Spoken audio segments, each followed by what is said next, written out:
And now, Mystery Theater, brought to you in part by True Value Hardware, your store of first choice.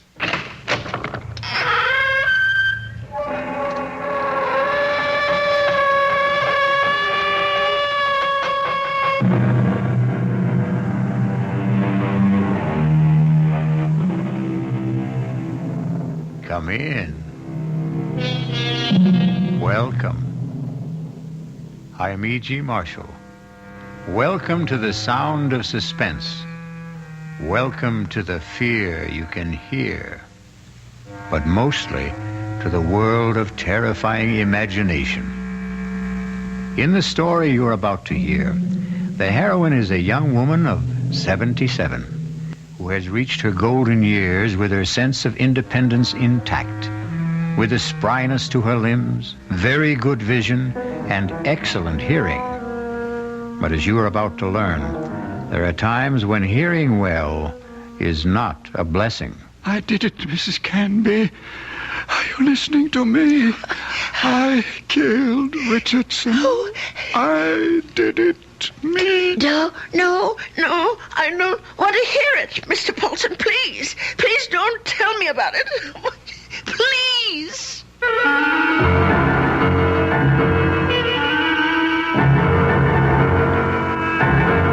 Our mystery drama, The Old Ones Are Hard to Kill, was written especially for the Mystery Theater by Henry Slessor and stars Agnes Moorehead.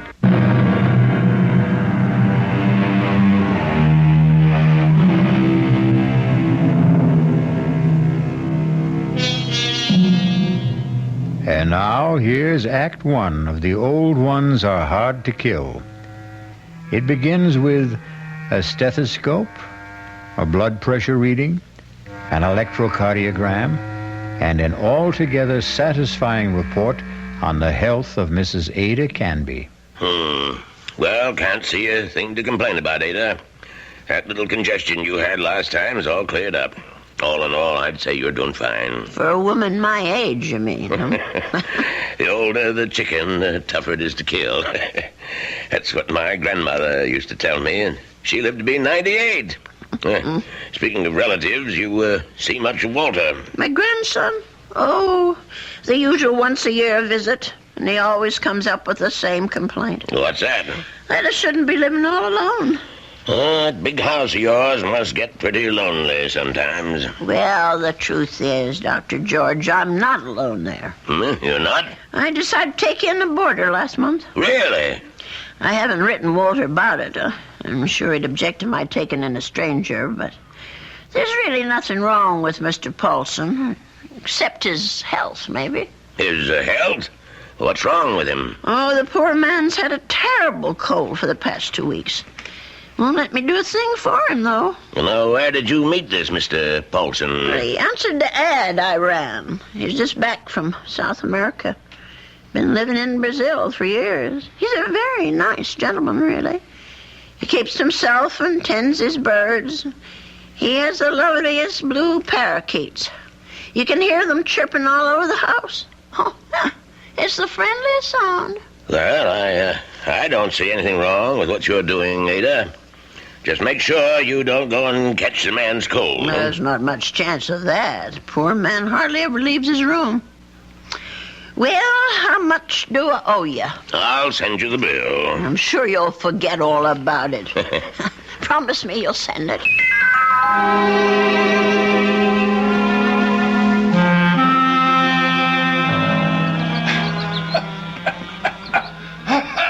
Oh, dear. Mr. Paulson? Are you all right? Yes, Mrs. Canby. I'm all right. That cough sounds worse than ever to me. Why don't you let me fix you a little hot milk and honey? No, thank you, Mrs. Canby. Thanks very much. I'm going to try to get some sleep. Well, all right, if you say so. I guess it's time I was in bed myself.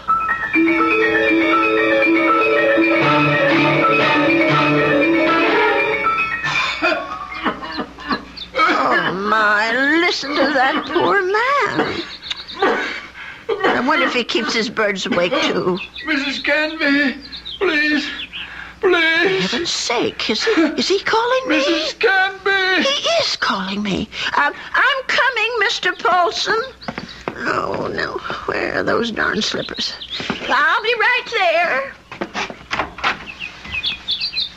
What is it, Mr. Paulson? What's the matter? Mrs. Canby. Mr. Paulson, just look at you. Why didn't you tell me you were so sick? I would have called a doctor. No, too late now. Too late. Well, I know a very good doctor. I saw him only this afternoon. I'll go and call him right now. No, please, listen to me. Well, I've got to get help for you, Mr. Paulson. I'm dying. Confession. Well, do you want a priest? Is that what you want? Richardson murdered 10 years ago. What? Murder. I did it. I killed him for money. I was paid. Did you hear me? Oh, Lord. Mr. Paulson, do you know what you're saying? Do you understand me? Lindell is innocent. I killed Richardson, not Lindell. Well, let me get help.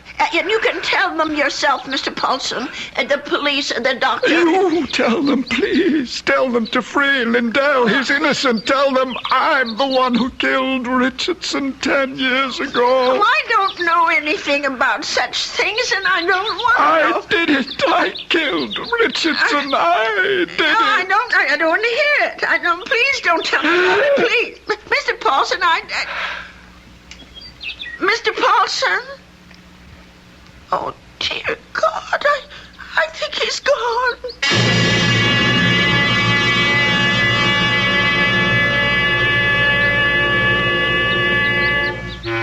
Listen to those poor little birdies.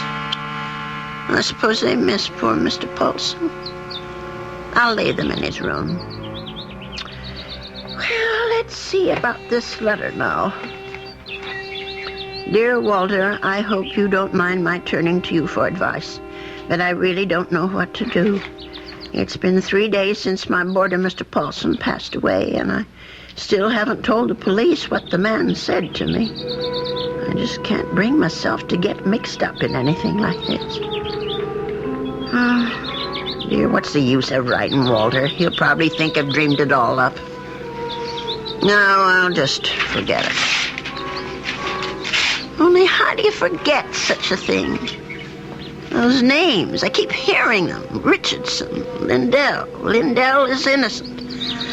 Oh, dear God, what if it's all true? If Mr. Paulson actually murdered this Richardson and Lindell is innocent?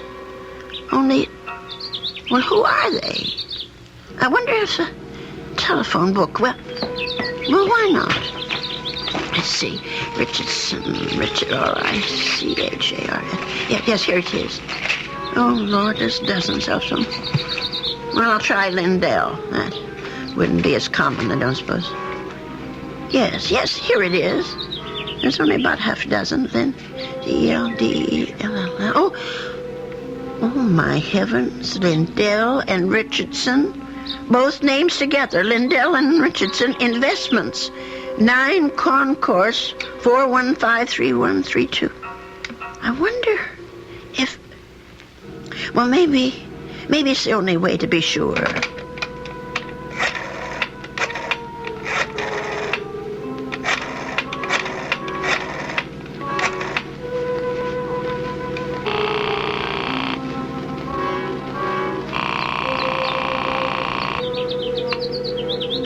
Oh, hello? May I speak to Mr. Lindell? He isn't? Well, then what about Mr. Richardson? Oh, I see. Well, is there someone there I can speak to? Yes, please. Thank you. Hello. This is Mr. Chelton. May I be of service? Well, maybe you can. I want to know about your Mr. Richardson, about when he died. I think I did business with him once, a long time ago. Well, it's 10 years, madam, just about. But if you're interested in investment advice... Well, I'll think about it. Thank you very much. 10 years. Well, It could be a coincidence. I guess it all depends on how he died. Well,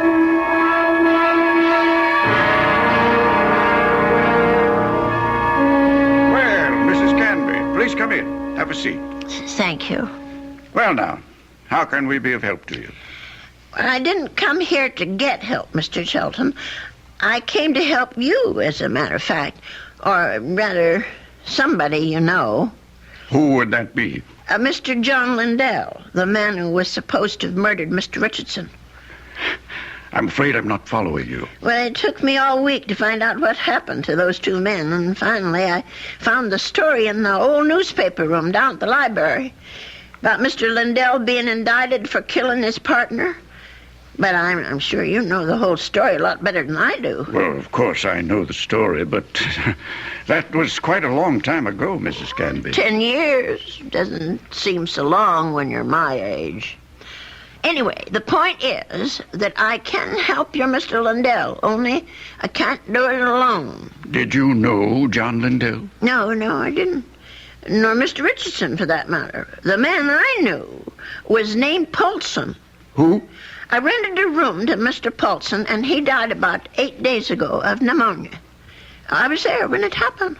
Oh, that's unfortunate, but... Before he died, Mr. Paulson told me something about Mr. Richardson's murder.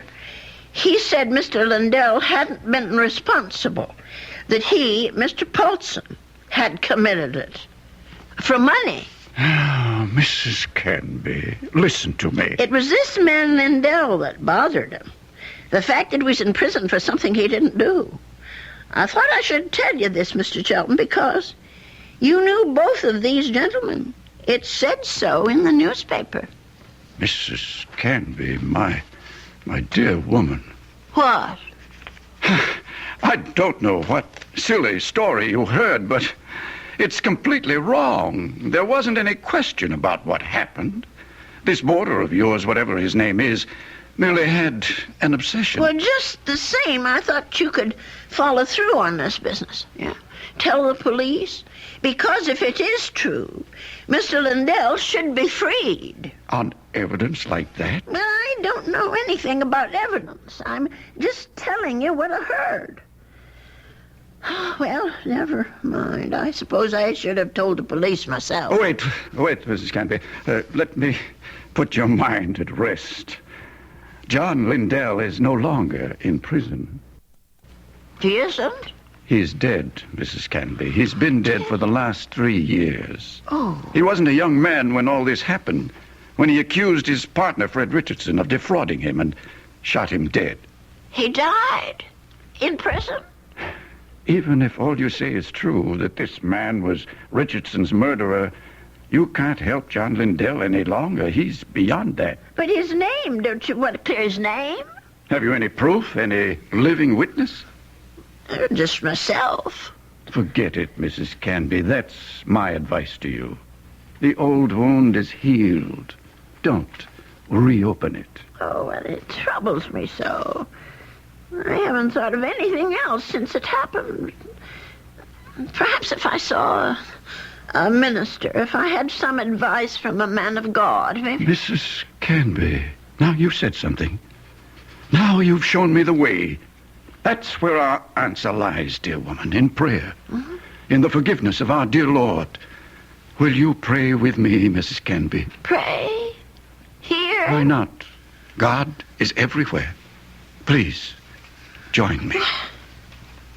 Dear Lord, tell us what to do. Give us your divine guidance. Show us the path to righteousness. Mr. Shelton, Help us, O Lord. Help us to understand. Teach us to forgive the sins of others and to forget them. To forget. I feel much better now, Mrs. Canby. Do you? Well, I'm not sure. Let us turn this matter over to God, Mrs. Canby. Not to the police, but to the Lord. It's in his hands now. Don't you agree? Well, in a way, that's true. Since they're dead now. All of them.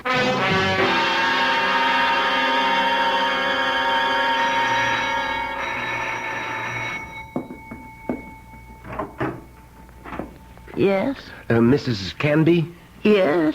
My name's Stuart Winfield, Mrs. Canby. I understand you have a room for rent? Yes, yes, I do. Well, I'm new in town. I just arrived from Philadelphia.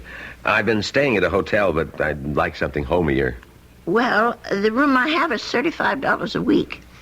I can't offer you any meals, but you can use the kitchen all you want. Well, that sounds good to me. Would you like to see the room? Yes, ma'am, I sure would. Well, come on in, then. Thank you. By the way, how did you know I had a room for rent? I was going to place an ad this weekend. Oh, I guess someone at the hotel mentioned it. I forget just who. Say, this is a real fine old house, Mrs. Canby. I can see that I'm going to like this place. Just fine.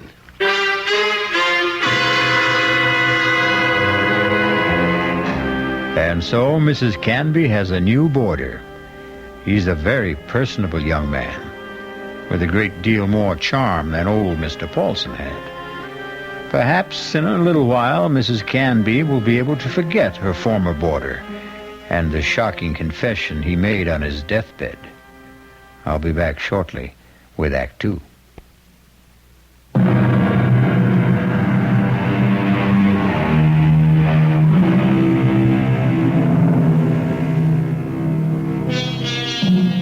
Stu Winfield took no time at all to make himself at home in Ada Canby's big old house. He loved everything about his room. The fine old four-poster bed, the crazy quilt that Ada herself had sewn up 40 years ago, the lace curtains on the window. He even loved Mr. Paulson's blue parakeets. But what he really seemed to like best was Mrs. Canby herself. Just take me 2 minutes to get these clean sheets on the bed, Mr. Here, let me give you a hand. No, I can manage. I've been making this bed for almost 50 years. 50? You've lived in this house that long? Moved in here when I got married back in 1919. My husband David bought it for us. Our only son Ralph was born in it. And you've lost them both? Yes, they're both dead, but I haven't lost them. Oh, yes, I understand, Mrs. Canby. I guess I feel that way about my mom. Your mother's dead? Yes, she died when I was 2. Oh. Listen, Mr. Winfield, are you sure you want these birds in your room? I could take them to the parlor if you want. No, I think they're great. I think everything's great about this house. But there is something you can do for me. What's that? Would you mind not calling me Mr. Winfield? Oh? That's what they call my father. My name's Stuart. Well, all right, Stuart.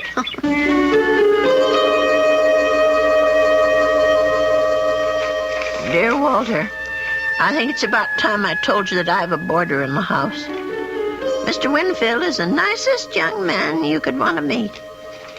He's a great deal friendlier than my first gentleman, Mr. Paulson, and he seems to like nothing better than to sit around evenings and talk. We talk about his home and his parents and his plans for the future.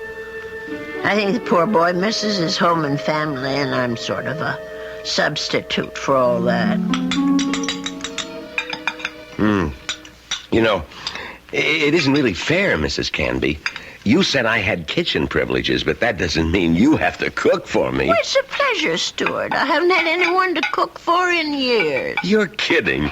You mean to say you cook this good without practice? Oh, you're just being nice. I'm sure that stew is just plain ordinary. It's terrific, no kidding. It tastes like, well, it tastes like home, if you know what I mean. It depends on whose home you mean. Well, my mom cooks stews like this. That's what I meant. Your mom?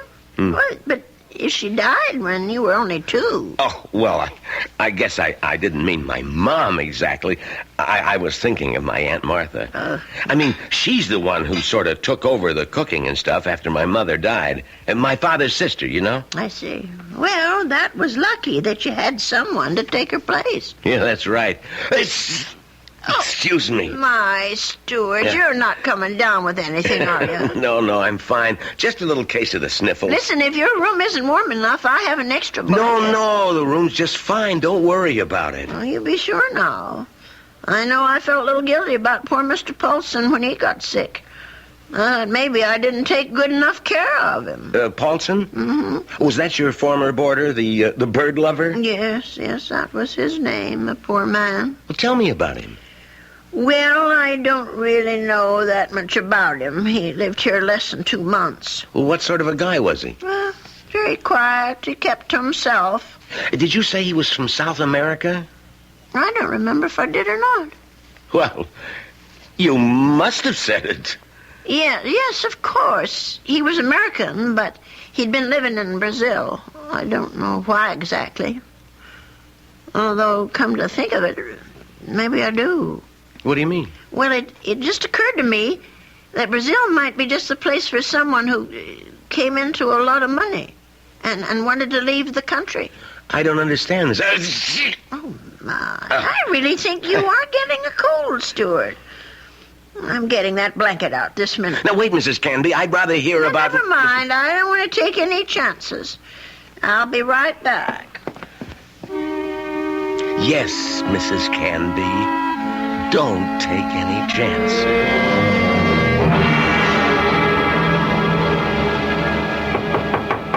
Stuart? Yes? Come in. I brought you a tray, Stuart. Oh. No, you shouldn't have. You shouldn't have gone to all that trouble, Mrs. Canby. Wasn't the least bit of trouble. Besides, you've got to have some supper. Feed a cold and starve a fever. That's what they say. I mean, I was going to come out to the kitchen and get myself a sandwich or something. You didn't have to bring it to me. Oh, look at that. Is that roast chicken? Well, that's what it's supposed to be. I hope it tastes all right. A noodle soup with dumplings. Mrs. Canby, you're spoiling me rotten. Do you know that? Anyway, I just thought it'd be a good idea if you stayed in bed and took it easy. You weren't planning to go out tonight, were you? No, I was just going to stay in and read for a while. Maybe watch television. Well, that's good. Here, I'll just set this tray down. Oh, the service here is just too good. Oh, we never finished our talk the other day about that boarder of yours, Mr. Paulson. Well, there's not much to say about him, really. Well, you said something about his living in South America. You said you thought you understood why he was living there. Sounded real interesting. Well, the truth is, Stuart, there is something to tell about Mr. Paulson. Maybe you can help me feel better about it all. About what? Now, I'm not going to tell you if you don't eat. All right, Mrs. Canby, I'll eat. Well, it happened just about 3 weeks ago.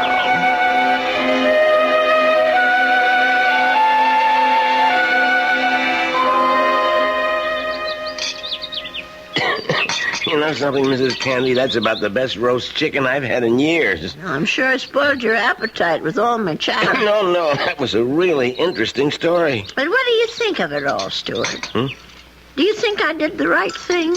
Well, frankly, Mrs. Canby, I do. Honestly? Well, this guy Chelton sounds a little screwy, but I think he's all right. I mean, from a practical standpoint. Then you agree with him? Sure. This man Richardson's dead, right? And what's his name, Lindell? Yes. Well, he's dead too, right? And poor Mr. Paulson, the man who supposedly killed Richardson. Well, there you are. Nothing you can do will bring any of them back, right? Well, yes, but just the same. And you know the police, Mrs. Canby. They'll be hounding you forever. Tracking mud into your parlor, bothering you with questions. I just think Mr. Chelton was right. Let sleeping dogs lie. Yes, that's what I keep telling myself, but you know something? What? There's one thing Mr. Chelton forgot. And me too, I suppose. What's that?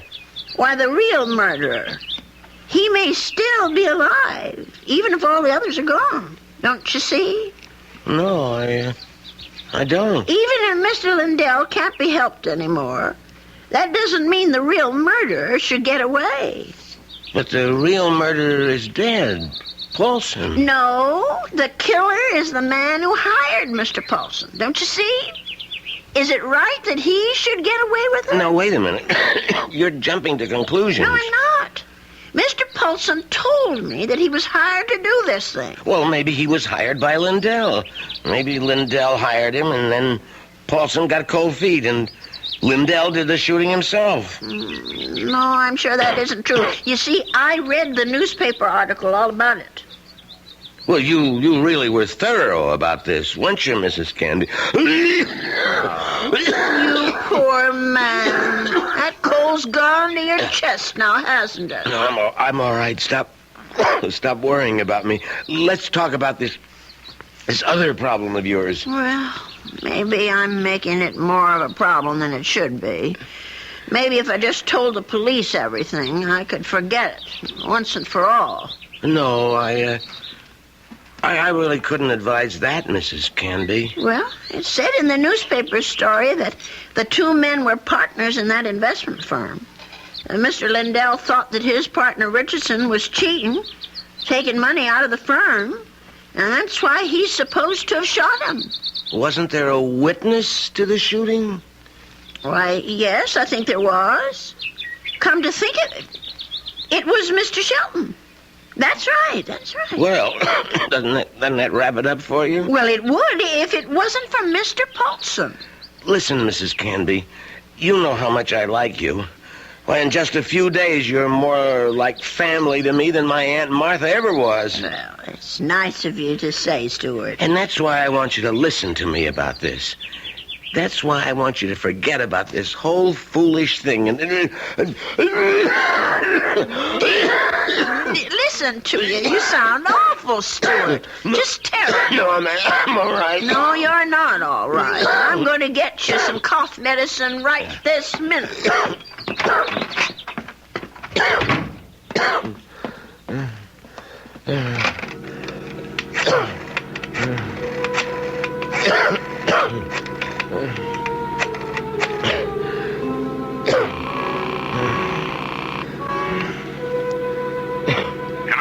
Oh, Mr. Chelton, it's me, Winfield. Well, what's happening? I think I better stick around for a few more days, Mr. Chelton. The old lady's beginning to get fidgety, if you know what I mean.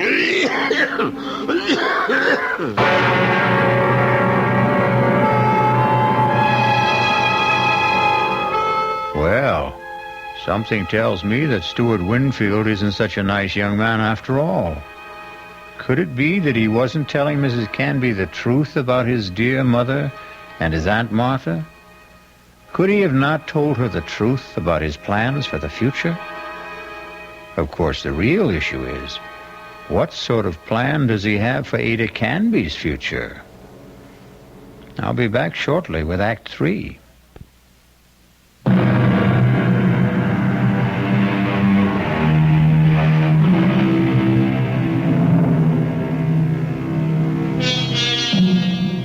Poor Mrs. Canby. She isn't sleeping well tonight. But of course, Mrs. Canby has good reasons for insomnia. Her thoughts are whirling.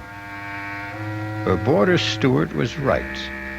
She doesn't want the bother of going to the police. And she firmly believes in the old adage, if you don't trouble trouble, trouble won't trouble you. But still... Oh, my. I'm just never going to get to sleep tonight. Poor Stuart. He's still coughing. I'm sure that room is just too drafty. I never should have let any boarders in until I got the windows fixed. Oh, dear. That poor boy. I'll never forget the terrible night Mr. Paulson was coughing so badly. Huh? And the way he looked, all gray and shrunken. If only I knew he was so sick. No, if only he'd never even come to this house. Mrs. Canby, I killed Richardson. I did it. Do I ever forget the sound of that man's voice? Lindell is innocent. Lindell is innocent. That poor man. All the years he spent in jail for something he didn't do. Let sleeping dogs lie, Mrs. Canby. My Aunt Martha always said, let sleeping dogs lie. Oh, if only I could get some sleep. Let us turn this matter over to God, Mrs. Canby, not to the police. Not to the police. What a strange man he is, that Mr. Shelton. Way he talked about God, praying at his desk. Of course, God is everywhere, but his desk. I killed Richardson. I murdered him for money. I was paid. Paid. Someone had to pay him. Mr. Paulson wasn't the only guilty one. Someone else was, too. Forget.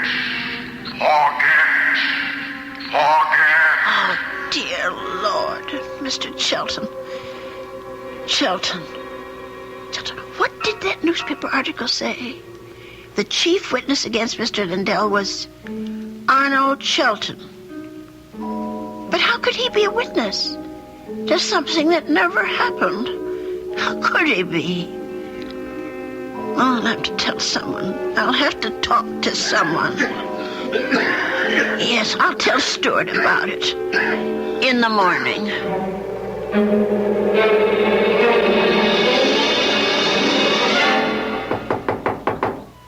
Stuart, are you awake? Yes, I'm up, Mrs. Canby. Come in.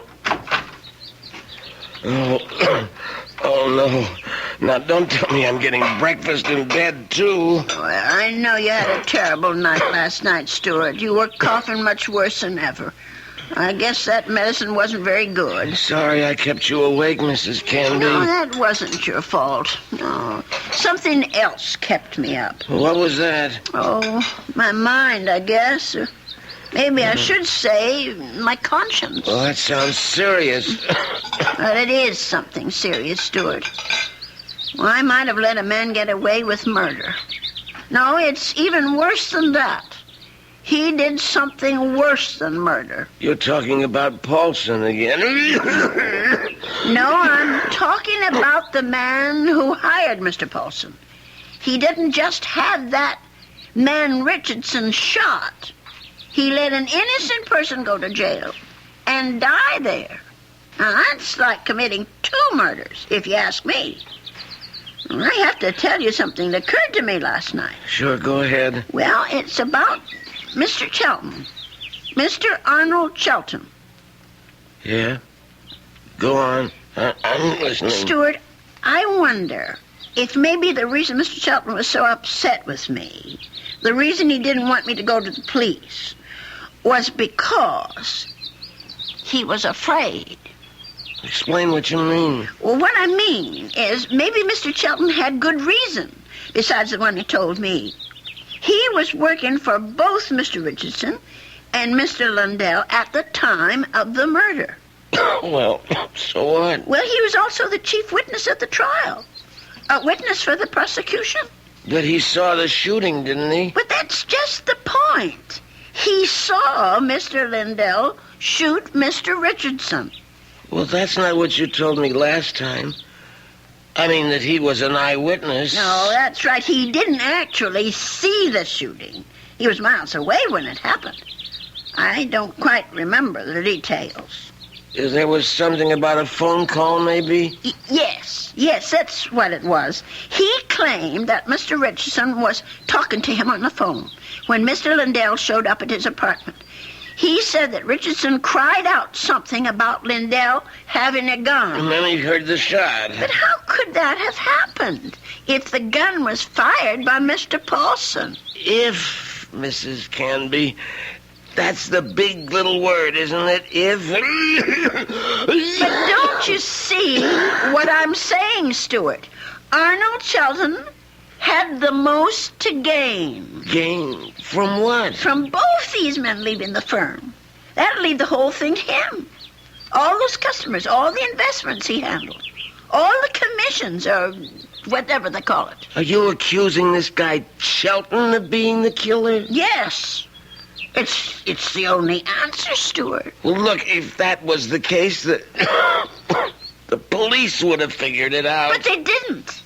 There was nothing in the stories I read that pointed any suspicion at Mr. Shelton. I don't suppose it even occurred to them. And now, the company is all his. You You don't call that evidence, do you? Well, then why didn't he let me go to the police? Why did he try so hard to talk me out of it?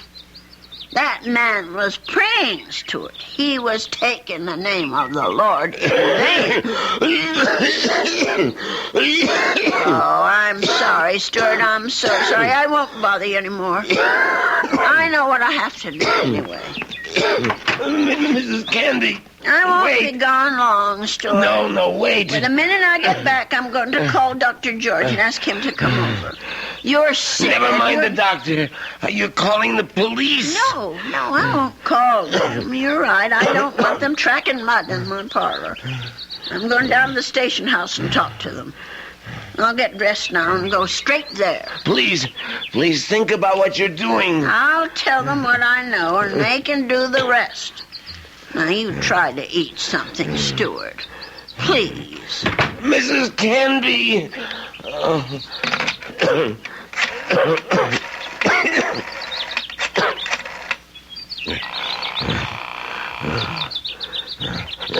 Sheldon, What is this, Winfield? I told you not to call me at the office. it's an emergency. You sound terrible. What's the matter with you? I'm sick. Only you're going to be a lot sicker. What are you talking about? The old lady. I can't stop her.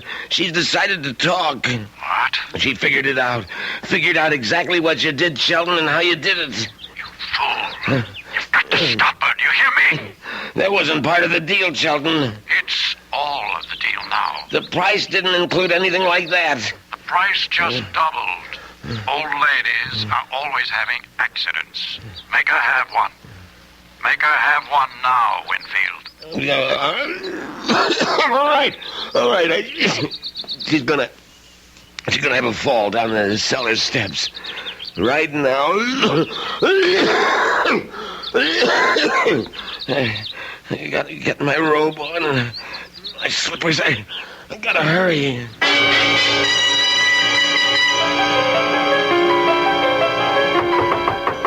Stuart?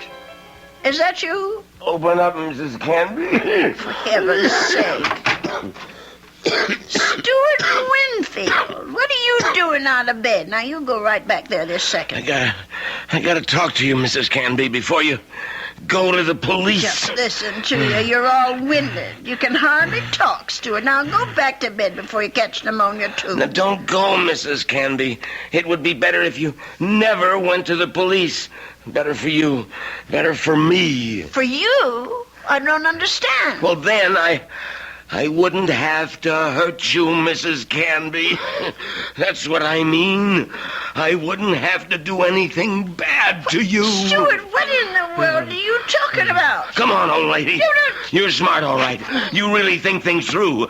So now think a little harder. You knew? Stuart, you knew about Mr. Fulton? That's right. That's how you knew my room was to rent, because Mr. Shelton told you. Now you're getting there, Mrs. Canby. And that's why you rented it. That's why. You were sent here. Just to watch you, Mrs. Canby. Just to see that you stayed sensible. Shelton said so. Mr. Shelton did. I was hoping you'd never change your mind about calling the police. I didn't want this part of it. This isn't the part I like. Let me go, Stuart, please. Just relax, Mrs. Canby. Just take it easy. Stuart, please, don't. Why, you're as light as a feather, Mrs. Canby. Just like my Aunt Martha would have been if I had an Aunt Martha. Stuart, please, put me down, please. We've got a date now, Mrs. Canby. Let me go. Stuart, let me go. Don't put up such a fight, Mrs. Canby. I'm sick, remember? Stuart, no. Just shut your eyes. Please, shut your eyes and don't look down. Oh, God. Stuart, those stairs. Just shut your eyes, old lady. Help me, somebody. It'll all be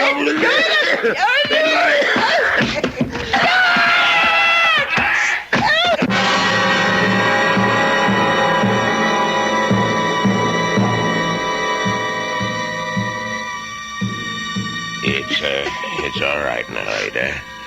Just be glad that it wasn't you at the bottom of those stairs. Well, Will he be all right, Dr. George? Now, what do you want to worry about that man for?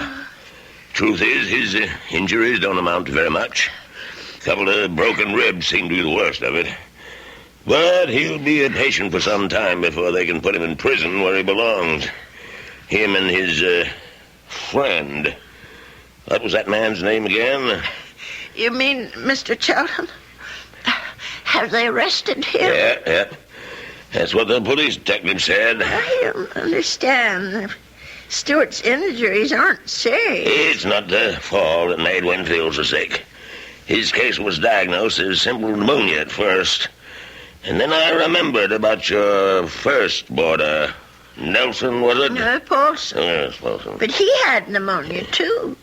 He died of it. Oh, is pneumonia contagious? Yes, it is, but this disease was even more contagious. It's a pneumonia caused by a disease called psittacosis, better known as parrot fever. You get it from sick birds, like the parakeets in your spare room. Oh, no. Mr. Paulson's birds? Sorry, Ada, but they had to be taken out and destroyed. Oh, what a shame. There's one reason I feel sorry for them. They saved your life. Made Mr. Winfield too weak even to throw a little old lady down a flight of steps. Those poor little creatures. Yeah, but you can be grateful they didn't make you sick, too. Parrot fever is so contagious that no more than one person in 1,000 could be exposed to it and escape infection. It was pretty darn close to a miracle, Ada. We're hard to kill, Doctor. Remember? The old ones are hard to kill.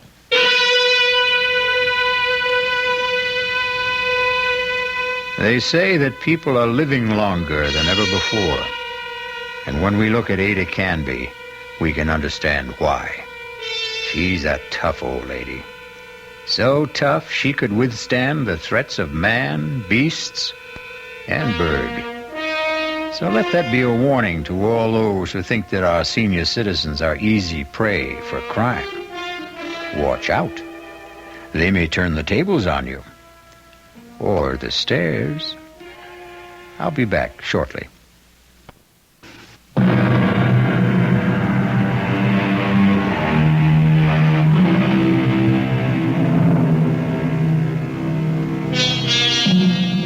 We have one final comment for you on behalf of Ada Canby and old people everywhere. There's a saying, there's no fool like an old fool. But it's also true that there's no wisdom and strength like old wisdom and strength. There. Does that make you feel better about your next birthday? Our cast included Agnes Moorehead, Leon Janney, and Roger DeCoven. The entire production was under the direction of Hyman Brown. This is E.G. Marshall inviting you to return to our Mystery Theater for another adventure in the macabre. Until next time, pleasant dreams.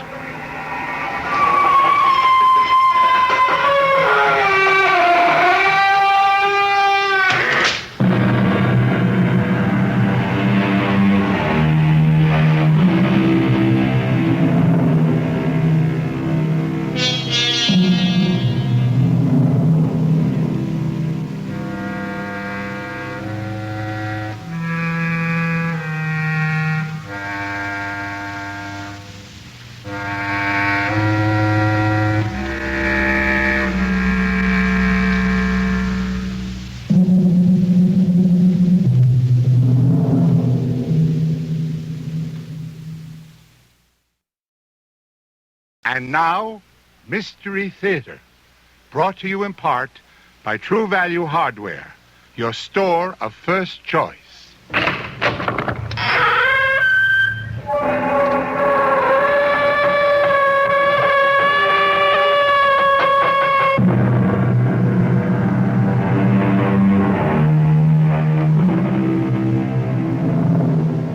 Come in. Welcome. I am E.G. Marshall. Welcome to the sound of suspense, the fear you can hear. For the next 52 minutes, we're going to take you into the world of mystery, into the world of terrifying imagination.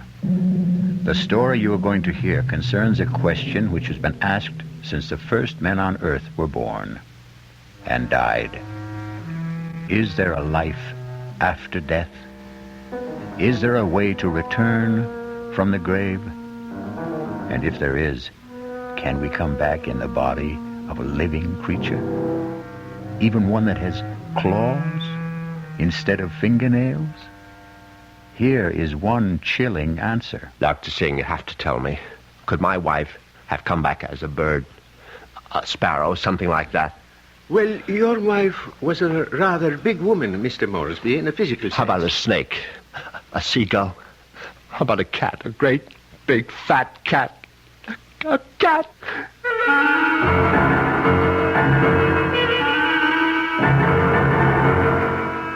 Our mystery drama, The Return of the Morsbys, was written especially for the Radio Mystery Theater by Henry Slessor and stars Patrick O'Neill. I'll be back shortly with Act One.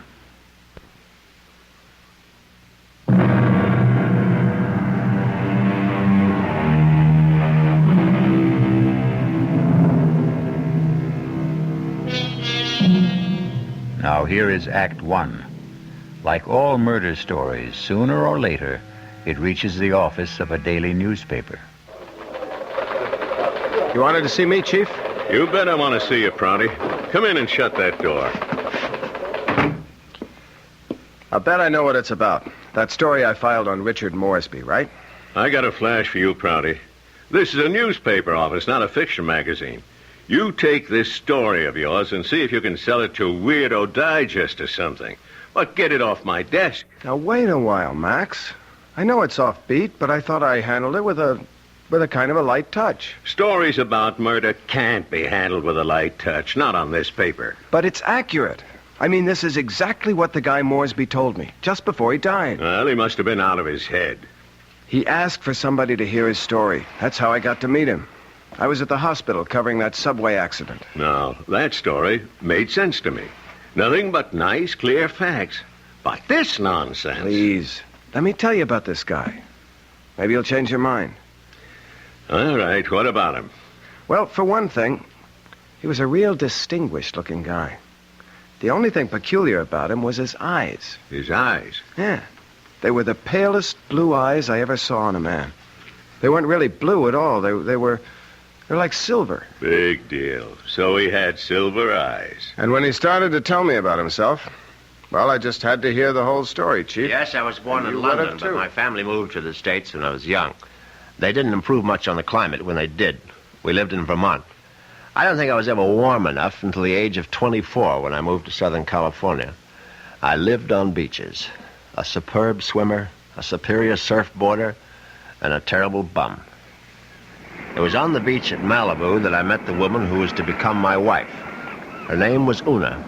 She was as pale as a gardenia with bones. Una had more bones than any other woman I've ever met. Lovely day, isn't it? I beg your pardon? I said it's a beautiful day. I don't think I've ever seen the ocean look prettier. Frankly, the Pacific always looked a little muddy to me.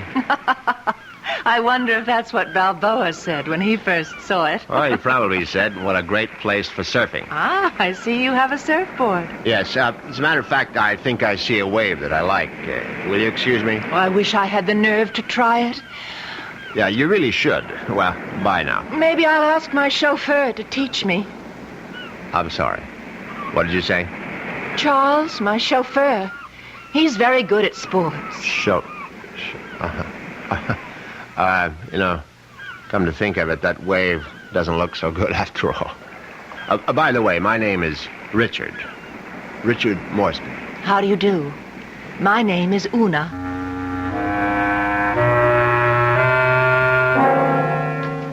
Una Vandermeyer. That was her name. As soon as I realized that she was from the Vandermeyer family, she didn't seem half as bony as she did before. In fact, not only did I become accustomed to Una's appearance, I was even able to tolerate her inane conversation. Can't you just feel the mystery of the stars, Richard? Sometimes I feel their vibrations as if they're trying to communicate with me.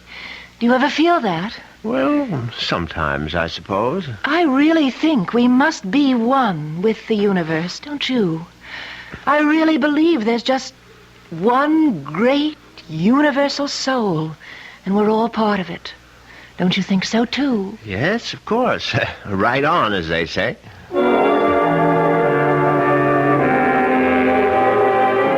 You see what I mean?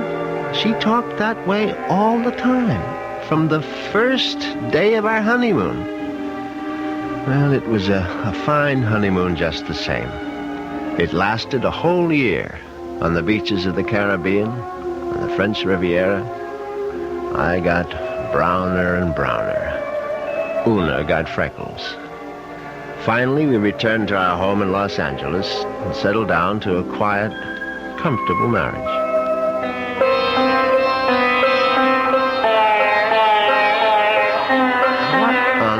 Is that you're playing? It's sitar music, darling.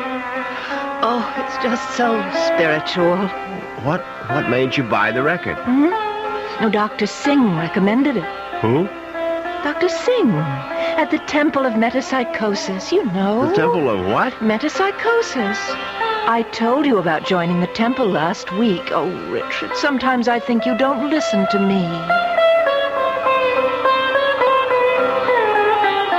Now, as you may know, Southern California abounds in quasi-religious organizations. And she'd gone through a number of them without discovering the universal soul at any of their altars. Darling, please come to one of Dr. Singh's lectures. He's such a magnificent speaker. He emits such vibrations.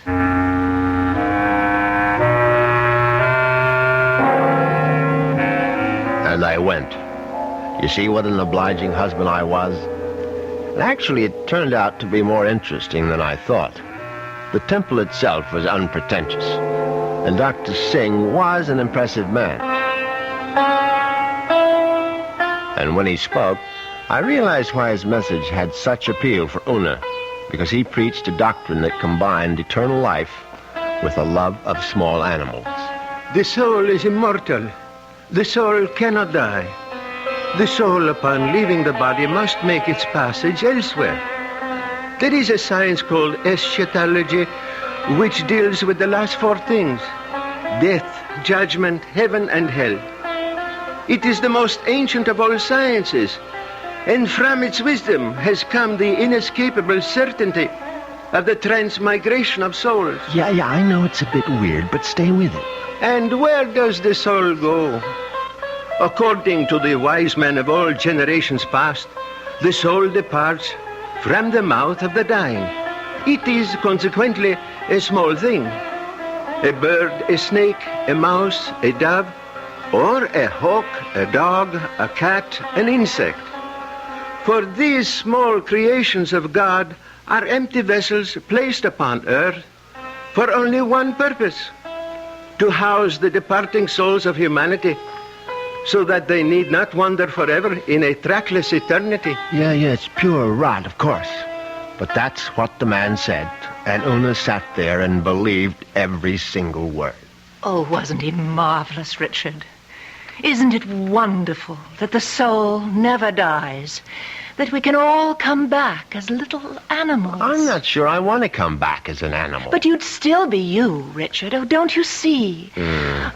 Well, by the way, what was that envelope you handed Dr. Singh after the meeting? The envelope? Oh, that was my donation, of course. Your donation to the temple? Yes, to support the work of Dr. Singh, to open other temples around the world. Well, how much money was in the envelope? What does it matter, Richard? I'm just curious. $2,000. Una, you go to that temple once a week. Do you always give that kind of donation? Oh, it's all in a very good cause, Richard. Well, in an equally good cause, that of finding out exactly how much of my wife's money was supporting this nonsense, I sneaked a look at Una's checkbook. The answer astonished me. Not only had my wife put more than $30,000 into Dr. Singh's collection plate, she had also donated some $20,000 more to various institutions for the care and feeding of cats, dogs, and birds. It was so kind of you to honor us with a visit, Dr. Singh. I know how terribly busy you are. On the contrary, you were kind to invite me to your lovely home. Oh.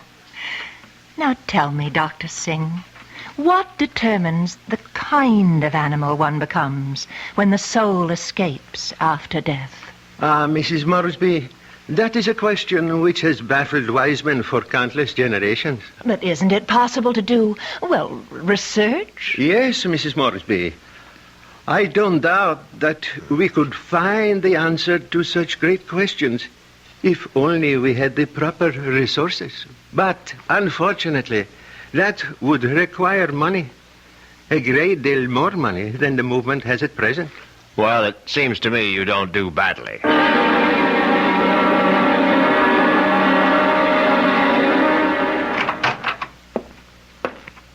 Well, there you are. Hello, Richard. Where have you been all morning? Right here, in my little sewing room. Don't tell me you were sewing. Oh, don't be silly. Actually, I've been composing something. A letter? Oh, something more important than that. Richard, do you realize that I have no last will and testament? Well, why should you? Healthy young chicken like you. I can't call myself young anymore, Richard. You'll always be young to me, darling. Oh, that's very sweet. But just the same, it's only practical to have a will. Would you read it over, Richard, and see if it sounds legal enough? Certainly. Well, let's see now. I, Una Vandermeyer Morsby, a resident of the city of Los Angeles, state of California, residing at 8 Sheridan Drive, being over the age of 21 and of sound and disposing mind and memory. Darling, this is superb. Where on earth did you get the language? Well, to tell you the truth, I copied it out of Daddy's will. The one that left you $10 million? Yes. Well, I don't see how you could go wrong. Let's see now. Not acting under duress, menace, fraud, or undue influence of any person whomsoever... And, good Lord, Una. What is it? What? You're not serious about this. Oh, about making a will? Well, of course I am. I mean, this bequest to the temple of mumbo-jumbo. What's wrong with it? Now, listen, darling, I told you how important Dr. Singh's work is, but it requires money to carry it on. Tons of money. So the least I can do is to help the poor man as much as I can. But you're giving him 90% of your entire fortune. Ah, you'll still have $1 million if I go first, Richard. Isn't that enough? No, it isn't. I mean, the whole thing is ridiculous. Don't you realize that man is a fraud, a charlatan? What? Oh, for heaven's sake, Una, open your eyes. Don't you realize the simple truth? Your money won't build any temples. It's just going to line the pockets of that turbaned phony. Richard, what a terrible thing to say. Well, you told me you liked Dr. Singh, that you were very impressed by his theory of transmigration. Darling, I was only saying all that to please you. But now I'm telling you that the only thing Dr. Singh is planning to transmigrate is your money into his savings account. And frankly, I'm not going to let him do it. Richard! What are you doing? You're tearing up my will. That's right. How dare you do such a thing? It's my money, and I'll do whatever I please with it. Una, darling, I just want you to have a chance to come to your senses. Well, there's nothing wrong with my senses. I can see very clearly what the real trouble is. If I didn't leave a will, all my money would go to you, wouldn't it? Well, naturally, I'm your husband. You don't have any other relatives. And that's why you're acting this way. It's just plain and simple greed. Una, listen to me. No, it's all right. It's all right. I'm glad you tore up that will, Richard, because I realize now that I was quite wrong. Do you? Yes. It's a mistake to leave only $9 million of my money to the temple. I'm going to leave all of it to Dr. Singh. When Una actually drafted that incredible document and called our attorney for a Monday morning appointment, I realized that I had to do something very drastic before the weekend was over. I had to kill my poor, misguided wife. I had to make her one with the universe.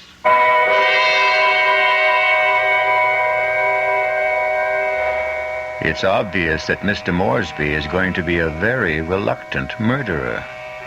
The question is, will his reluctance get in the way of his efficiency? We'll get the details when we return shortly with Act Two.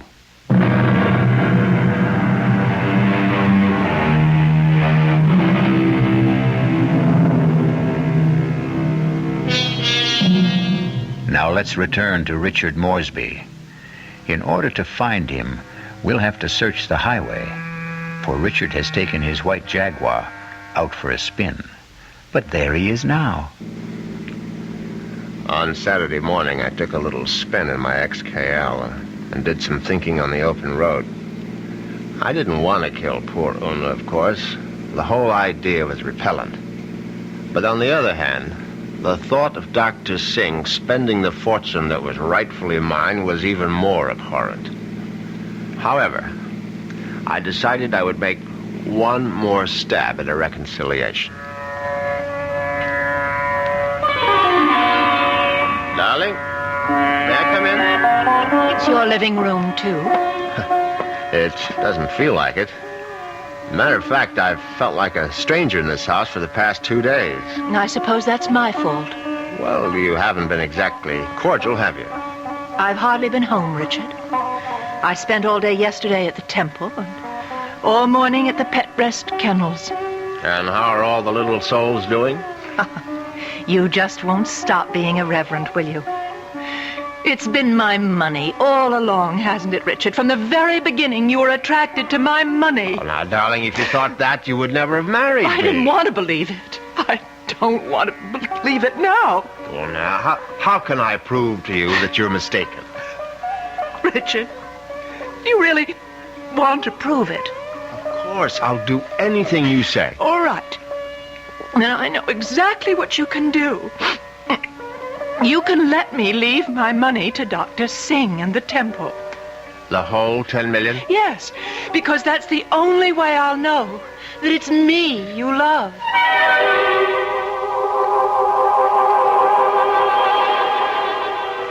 Well, you can't say I didn't try. But Una's decision now left me with absolutely no alternative. I was still deeply unhappy about the necessity of taking her life.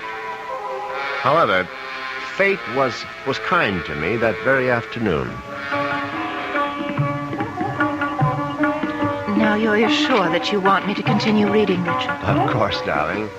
Well, I'm sort of embarrassed about this part. It's a paper that I wrote myself. Something you wrote? Yeah, I wrote it this morning. I was going to show it to Dr. Singh. It's it's a sort of a poem. It's called Death. Snappy title. Hope I can read my own handwriting. Death has become nothing to me. Death holds no fear for me. Come, death, I welcome you. Lead me to the woods, the waters, the air above the earth. Come, take me, death. Your touch is kind. Richard? Oh, Richard, why do you look like that? Is it really that terrible? Oh, terrible. Oh, no, my darling, it's beautiful. Do you mean it? You must give it to me, Una. I must have it. You like it that much? Yes, I certainly do. Well, I'll type it up for you, Richard. No, I must have the original. Now, just the way you wrote it. Oh, darling, I'm so flattered. What will you do with it? Oh, I'm going to put it in a frame, of course. And I know just where I'm going to hang it.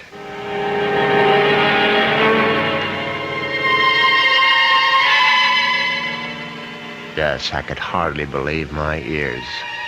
Una had written her own suicide note in her own handwriting. It was truly karma at work. Now there was no question of failure, and no longer any need for delay. Oh, what a lovely idea this was, Richard. candlelight dinner for two. Yes. I thought you'd enjoy it. So sweet of you to handle the whole menu with Cook. You spoil me shamefully.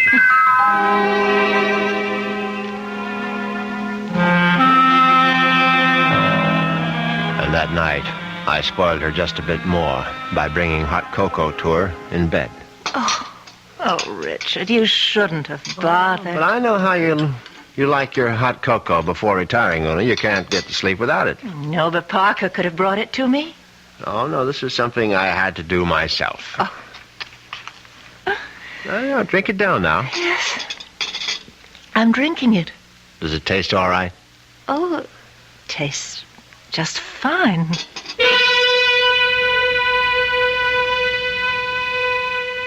Now, that was very good news, because I'd prepared the hot cocoa myself, and I had no idea whether 25 melted sleeping pills would seriously affect the flavor. Finally, Una was all tucked in for the night. I went into my study, picked up the poem she had written for Doc to sing, and brought it to the bedroom. I placed it carefully on the night table beside her. Then I bent over my sleeping darling to see if she was getting along all right. She was very, very quiet. And then a dreadful thing happened. Una opened her eyes. Richard. Oh, Richard. Hush, darling. Now go back to sleep. Richard, I'm sick. No, my love. No, you're only sleepy. Cocoa tasted so strange.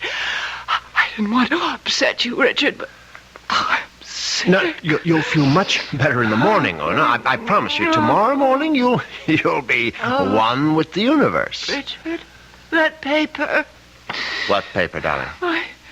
It's my poem. My poem for Dr. Singh. What's it doing there? I was just reading it over, darling, that's all. And that bottle, my sleeping pills. Oh, it's empty. The bottle is empty. Oh, Richard. What have you done? Nothing, darling, nothing. Now, just go to sleep. Cocoa. You put sleeping pills in it. All of them. Don't try to get up, Una, please. Now, don't. Trying to kill me. You're trying to murder. No, for heaven's sake, Una, now stop saying things like that. Do you want the servants to hear? Help somebody. Help. Now, come on, lie down. Lie down, Una, for heaven's sake. Come on, now, lie down. Lie down. There. That's better. You won't get away with it. You won't get away with it, Richard. I promise you.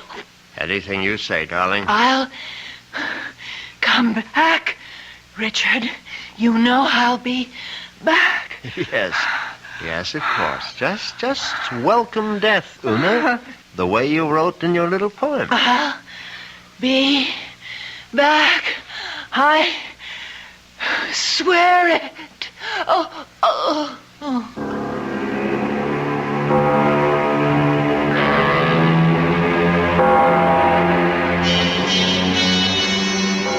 The funeral was held 2 days later. It was a magnificent occasion, of course.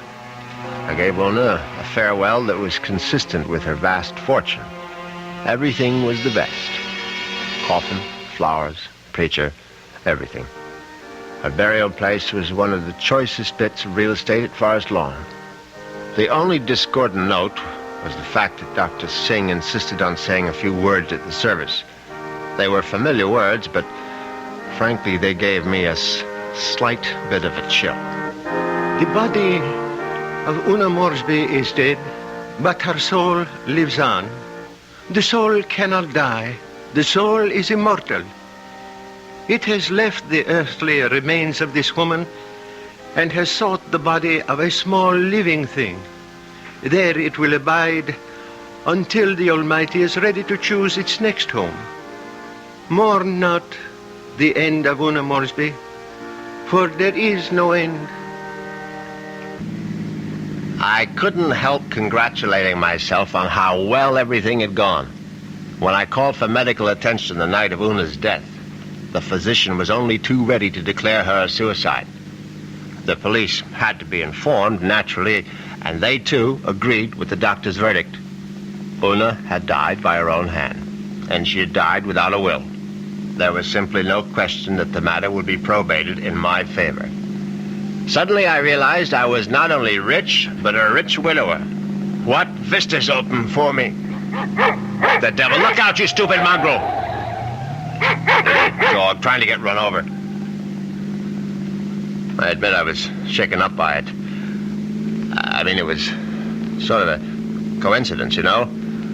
Right after the funeral and all that.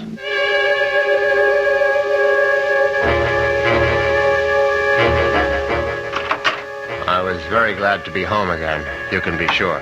Excuse me, Mr. Morsby. Yes, Parker? Cook is worried about the raccoon, sir. The what? There's been a raccoon at the kitchen door all morning, and Cook is badly alarmed, I'm afraid. I've tried to scare it away, but it keeps returning. A raccoon, for heaven's sake? Why don't you just shoot it and make a coat out of it? I was wondering if you wished me to call the game warden, sir. Please, Parker, do whatever you please about it. I'm going to take a nap. Yes, sir. Very good, sir.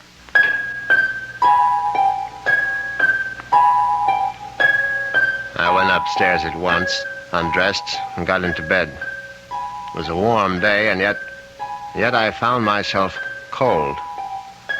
I got out the electric blanket and soon felt very cozy indeed. In fact, I felt so much better that I made a phone call.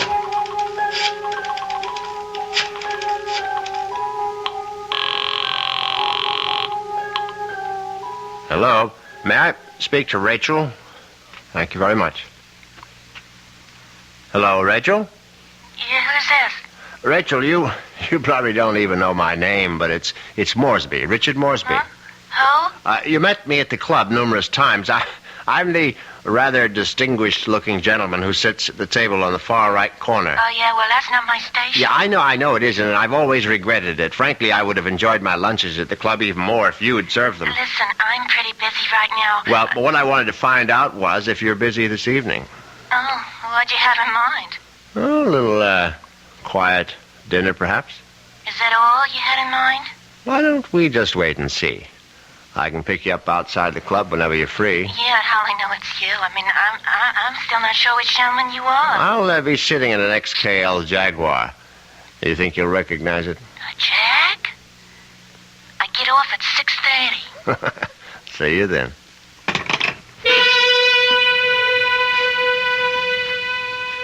Yes, I was feeling very good now. Very good indeed. I would have drifted off into a pleasant sleep except for one thing. For a moment I thought a bomb had gone off in the room. Then I realized it was nothing more than a bird. A foolish sparrow had dived in headfirst into the plate glass window of the bedroom and now lay stunned on the carpet. I looked at the thing's fluttering little heart, and suddenly I was struck by a terrifying palpitation of my own. The dog, the raccoon, the bird. Good Lord, could one of them have been Una?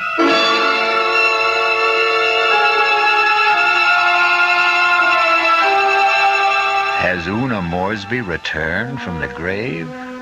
Nonsense. Such things don't really happen. But perhaps we should reserve judgment until I return shortly with Act 3.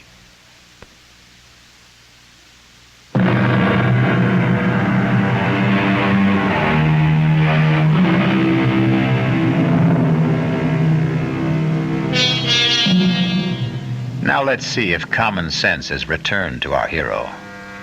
He's doing a sensible thing right now. He's taking a good, refreshing shower.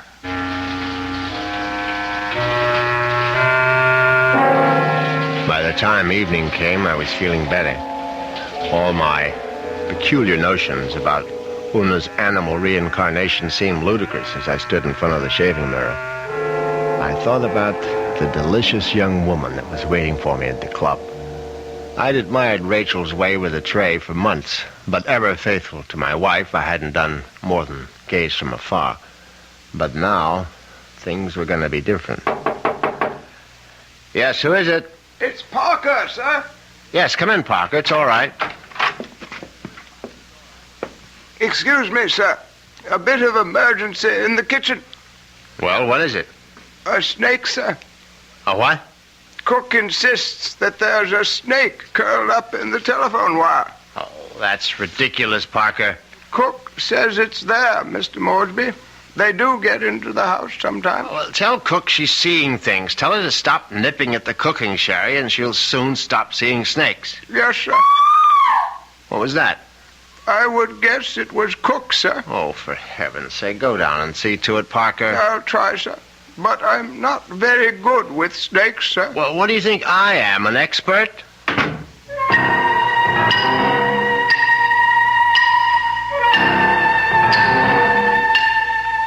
But that wasn't the end of it. 10 minutes later, Parker was back upstairs saying that the snake had left the kitchen and run into the living room. No, I suppose snakes don't run, they slither. It slithered into the living room and was now embracing still another telephone wire, obviously mistaking it for a long-lost love. But then, another unsettling thought came into my mind. What if the snake... No, that was ridiculous. Hello? Hi, is this Mr. Morsby? Yes, who's this? Rachel, from the club. Oh, yes, Rachel, what is it? Listen, could you make it 6 instead of 6:30? I'll try to sneak out a little early. Yes, fine, I'll be there as soon as I can. In the Jaguar, right? Yes, in the Jaguar. Listen, the reason I want to leave earlier is because my husband always picks me up at 6:30. What was that? So I asked one of the girls I work with to tell him I got another job someplace. He won't care. He likes me to earn extra money. Yes, I see. So, just to make the story look good, I guess you'll have to lend me a few dollars after our date. Yes, of course. And listen, I really do remember you, sugar. You're the handsome one with a cute bald head. See you soon.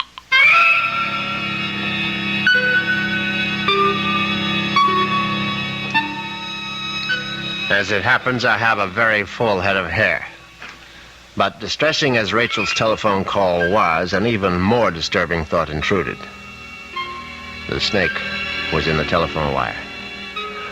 What if the snake had been trying to listen in on the extension phone? I knew the idea was absurd, but I couldn't help a superstitious shiver of dread. In fact, I was so troubled that I decided to forego my date with Rachel, the waitress. It wouldn't matter anyway. She'd be angry at some man at the club with a cute, bald head. The next day, I did the only thing that really relaxed me. I went to the beach. It proved to be an excellent idea. I stretched out on the golden sand and let the sun warm me. I listened to the waves beating against the shore. I listened to the haunting cries of seagulls circling overhead. Suddenly I was aware that the gulls which had been hovering over the water were now hovering over me. Now, instead of their cries being sad and plaintive, now they seemed menacing. I stood up hastily, but the gulls seemed to be increasing in number. I saw their sharp, pointed beaks, their raking claws. They were predators, of course. How many times had I seen them swoop into a dive and snatch up some poor fish out of the sea? And there was one seagull in particular. Its beady eyes seemed to be staring at me.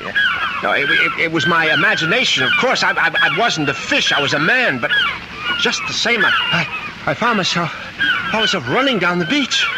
Running for dear life. And that's when I knew it was time to see a doctor. Yes, Mr. Morsby. I'm very pleased that you honored the temple with your presence. I'm grateful that you're willing to see me, Dr. Singh. I realized that, well, you've had a disappointment. A disappointment? I'm afraid I don't understand. I know my wife made certain promises to you concerning her will. I believe she mentioned some modest donation. She wasn't in her right mind, of course. I mean, when she took those sleeping pills. Yes, It was very sad. I trust that she has found the peace and happiness that she sought. Frankly, that's what I wanted to talk to you about.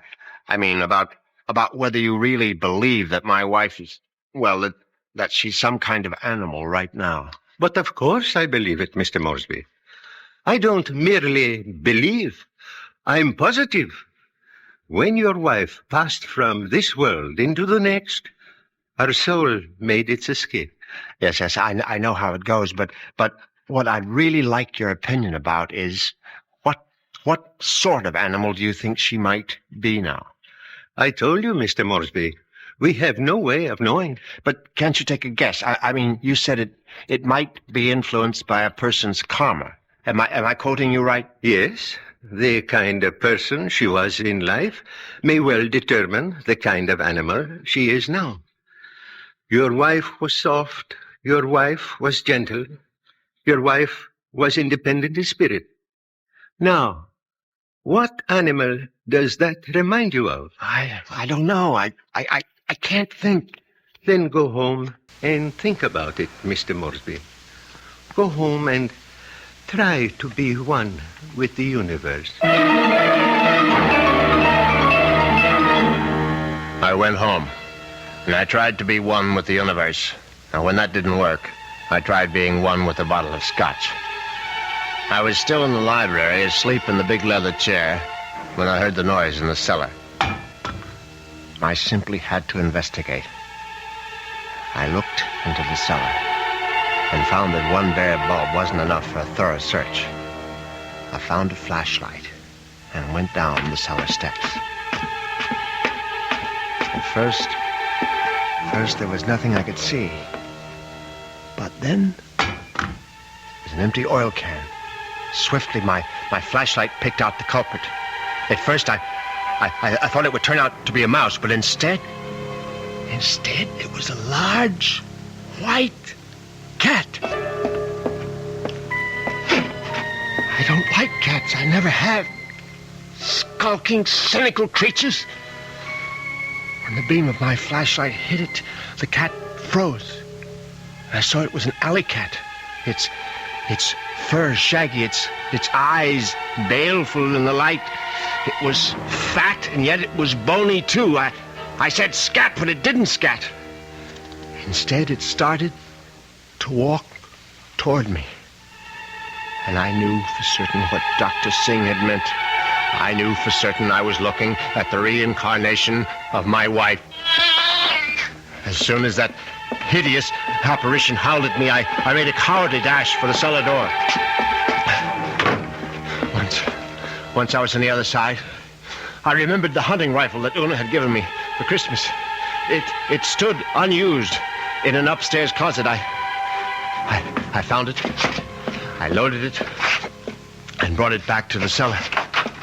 I hadn't fired a rifle since boyhood. I stood on the top of the stairs with my flashlight, picked out the ghostly white form of the cat. I put down the light, raised the weapon, and squeezed the trigger. The report was deafening, but the recoil was worse. My precarious balance on the top step was lost. I fell to the bottom.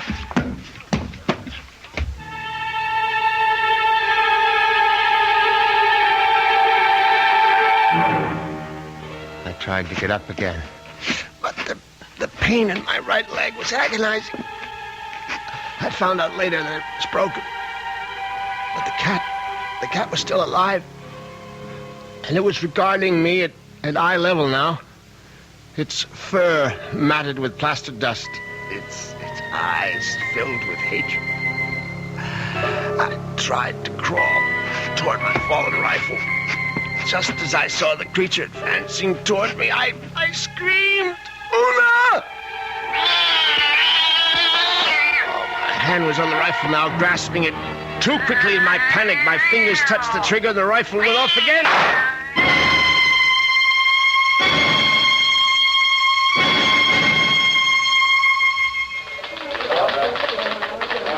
So that's how Morsby ended up in the hospital, Chief, with a broken leg and a bullet in his hip. And then he died. But I think he was telling the truth. You could see it in his eyes. His silver eyes, right? Yeah, his silver eyes. And you really believe that the guy's wife came back as a cat to get her revenge? What does it matter? It's still a good story. Sorry, Prouty, I can't okay it. Well, what if I got more details? What if I talked to this Dr. Singh? If I went to the Morsby cellar and found that cat? And what would you do then? Ask her if she's Mrs. Morsby? I still think it's worth a try, Chief. I'll tell you what, Prouty. What are you doing for lunch? I hadn't thought about it. Well, think about buying my lunch. You? There's a pretty good restaurant right around the corner where the Morsbys lived. Now, we can get a bite there and then check out that cellar.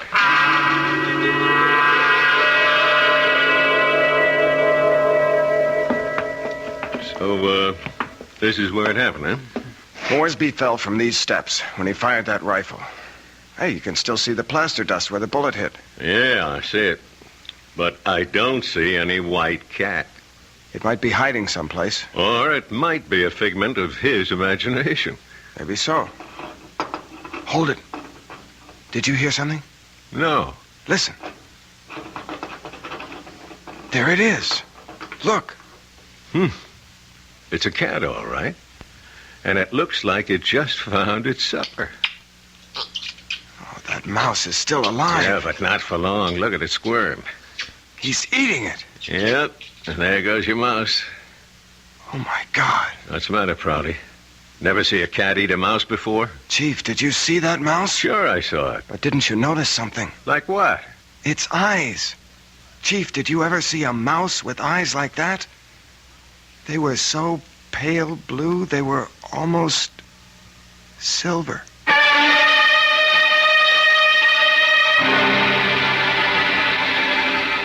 And so the cat and mouse game comes to an end. But according to Dr. Singh, there is no end. Perhaps Richard Morsby will have his turn next in another afterlife. I'll be back in a few moments.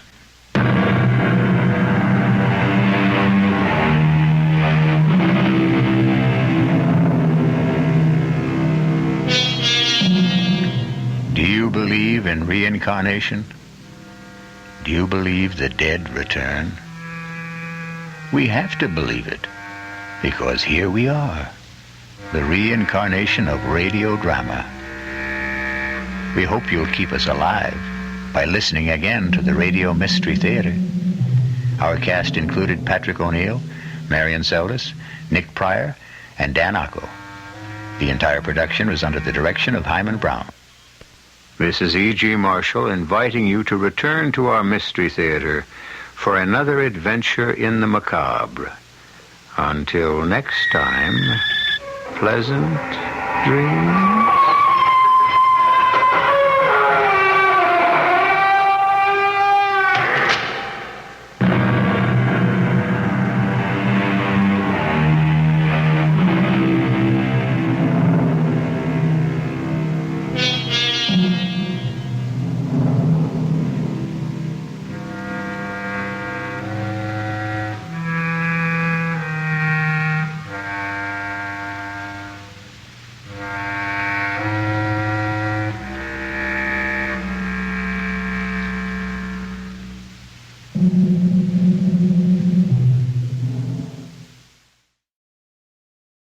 Mystery Theater, brought to you in part by True Value Hardware, your store of first choice.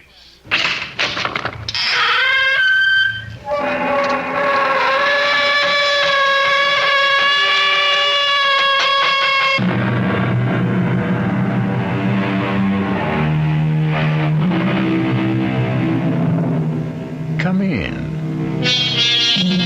Welcome. I'm E.G. Marshall. Welcome to the sound of suspense, to the fear you can hear. For the next 52 minutes, I shall be your guide on a journey over a strange terrain. Some people find their names printed in the most unusual places. Let me tell you about a man who is convinced that his was written on a bullet. Paul, give the password. It's me, Jerry. It's me. Don't shoot. Paul? Yes, Jerry, it's Paul. Paul, you're dead. How can you... Yes, Jerry, I'm dead. But I shouldn't be. I took your bullet.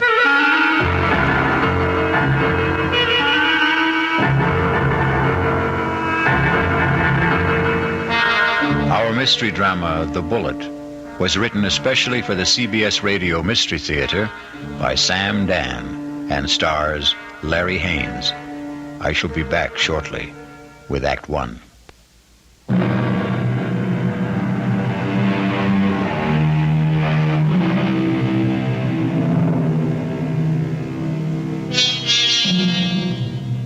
It's a quiet little bar, Paddy Noonan's, and Jerry Price stops there every evening on his way home from work. He's not looking for anything special in the way of atmosphere, adventure, companionship, and he has no intention of getting drunk. Just a couple of beers, perhaps, to bridge a busy day, to ease the fatigue, the strain on his nerves. In the comfortable half-light of Paddy Noonan's, the world outside becomes vague, distant, especially when Old Man O'Rourke is holding forth. And he lay there, his head against the barricade, and the blood from him falling soft upon the pavement. I looked in his face, and I could see his death was upon him. "'Tis a bitter thing," I said, "to die at 17. And for a moment his darkening eyes held mine. And with his last strength he said, "'Tis a sweet thing to die for Ireland." Sweet indeed, Mr. O'Rourke. Any calls for one on the house? I thank you, Paddy Noonan. Ah, I see, Jerry Price. Excuse me. Good evening, Jerry. Hi. I didn't notice you come in. Well, when Old Man O'Rourke's in form, you don't see anybody, Paddy. The old man there, he carries his war. I know I carry mine. You ever think of yours, Jerry? No, never. Never? Nope. The day I came home from Vietnam, I put away the uniform. I also put away everything that went with it. The army, the war, like a snake sheds his skin. Now, the past is gone, Paddy. It's dead, so you forget it. You go on to other things. Hey, what's everybody drinking? This round's on me. Set 'em up, Paddy. Mr. Edward Clark himself. And what's the occasion? Hey, I got a little announcement. Guess what the old lady tells me this morning? Number 10 is on its way. Oh, that event, the round must be on the house, Mr. Clark. Just a quick one, Paddy. Hey, I got the truck outside. What are you hoping for this time, Ed, boy or girl? Let's see. What do I got now? 4 boys and 5... No, I got 5 boys and 4... who can keep them straight? All I know is I'm always tripping over somebody. Yeah. 10 kids in 12 years. Well, you can't tell me it isn't exciting to hear there's going to be a new baby. Oh, yeah. I know it's going to be a kid that'll wet its pants and keep me up half the night. It's another mouth I got to feed. Yeah, well, guys, I got to ride. I'll see you tomorrow. You know, Paddy, it's funny. People who don't want kids, can't stand kids, can't afford them, can't raise them, they can help getting kids. Whereas, well, guess there just isn't any justice in this world. Well, there may be no justice, Jerry, but there's always hope. How long have you been married? Right after I got out of the army, it'll be 9 years. A fellow used to come in here, and they were married 15 years before they had their first. Gee, am I really out of the army 9 years? Tell me, Paddy, you're an old philosopher. Where does it go, huh? Down the hatch and try another. Yeah, don't mind if I do. Oh, wait on a paying customer first. Where? A fella standing at the end of the bar. What are you saying, Jerry? There's nobody standing at the end of in the brown hat and a raincoat. Now, Jerry, what are you saying? I know. That's Paul. Tell me, what's the matter, Jerry? Paul. Jerry, listen to me. There's nobody. Paul. Hey, he was just standing here. Where'd he go? Where is he? Jerry, where is who? Are you all right, Jerry? Yeah, I'm all right. But I saw him. Who? Oh, a guy I was in the army with. The two of you, were you close? He was my buddy. Well, when was the last time you saw him in person? The night he was killed. Have you ever seen him again? Like you thought you did just now? No. No, this is the first time. Well, maybe you need a rest, Jerry. Hattie, why now? Why tonight after all these years? Well, you say you saw him last the night he died in battle. Well, the sight of him dead must have stayed with you always. But that's not how I just saw him, Patty. He wasn't in uniform. He was in civilian clothes. You might have pictured him as he looked at a happier time. I never saw him in civilian clothes. We met in the army. And, Patty, I didn't see him as he was then. We were both kids, about 20. I saw him the way he'd look today, about 30. His face was more mature.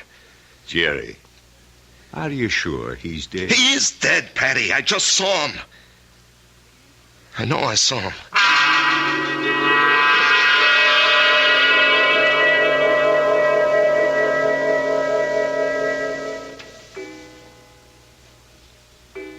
Jerry, it's after midnight. Oh, I'm not finished, honey. I have to clean up these reports, Marge. Honey, a new rule has just been passed in this house. All paperwork shall be done in the daytime. Marge, I have to call on customers. Be reasonable, huh? Am I the kind of wife who makes idle criticism? No, indeed. Constructive suggestions, that's my motto. Northeast Distributors can solve all your paperwork problems by hiring a girl. Honey, I'm lucky to have the job. No, Jerry. You're not lucky. They're lucky. Well, everybody knows you're a terrific salesman. Well, you could get another job tomorrow. More money, less headaches. Honey, I couldn't walk out on Joe Keller. Why not? Well, I'll never forget what that man did for me. I came home from the army, a kid with no experience. I needed a job. He took a chance with me. Now he needs me. Oh. Well, I'm just worried about you, Jerry. You look so tired all the time. No, I'm in great shape. Will you go see Doc Steiner? I did, today. Oh, well, it's about time. You needed a checkup. Well, I didn't just go for the checkup, honey. I went for the other thing. Jerry. Well, he said some people, men, well, they're okay in every way, but it just doesn't work out for them. Jerry, it's all right. No, honey. It's all my fault. Oh, honey. It's just unlikely there can ever be any kids. He said unlikely. What he meant was impossible. We've got each other. Yeah. If only you didn't want a child so badly. Now we'll definitely think about adopting, okay? Yeah, okay. Sometimes that works out even better. Come on, honey, let me see you smile. Marge, I don't know what I'd do without you. Oh, that makes us even. I don't know what I'd do without you. Come on, get to bed. Yeah, I'll just have a cigarette, huh? Well, honey, why'd you turn on the music? To make sure you don't try to sneak in some work. I know you can't concentrate with the music going. I'll just be a couple of minutes, honey.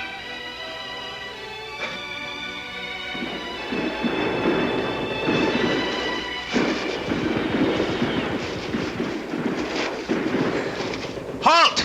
Let's hear that password. Paul, is that you? Jerry. Hey, climb down the hole, make yourself at home.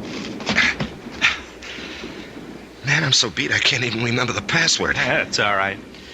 I don't even know what it is. Yeah, got a cigarette? What'd they want back at the CP, Jerry? A patrol. You going? Yep.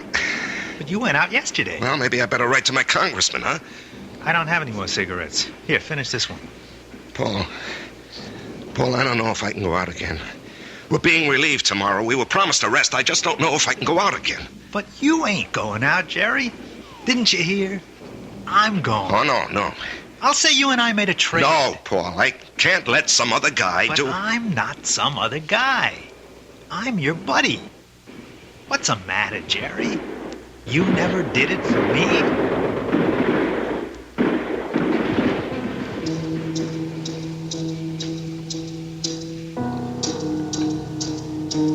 Can I have a drag on that But, Jerry? Paul, you're alive. I'm alive, Jerry. I'm here with you. In your living room. No, you can't be here. I went out afterward. I found your body. I carried it back. Maybe it wasn't you. It was me. But you were dead. You were killed. Yes, Jerry. I was killed. Jerry, will you turn that radio off and come to bed? Marge, he's here. Who's here? Can't you see him? Jerry, I don't see anyone. Paul, why can't she see you? She will. They all will. When? Later. I have to go now, Jerry. No, Paul. Paul, tell her. Jerry. She'll think I'm crazy, Paul. Paul. He's gone, Marge. He's gone. Jerry, honey, what's going on here? Marge, he was here. He was right here. Now, you got to believe that. I'm not drunk, and I'm not crazy. I believe you. I believe you, Jerry. Now, here, just sit down. Don't do anything. Don't say anything.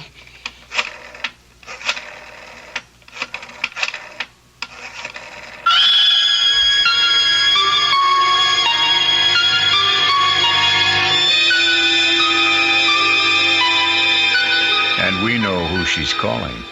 But can a doctor help what ails Jerry? In a moment, we'll return to Jerry and Marge and Paul when we listen to Act 2.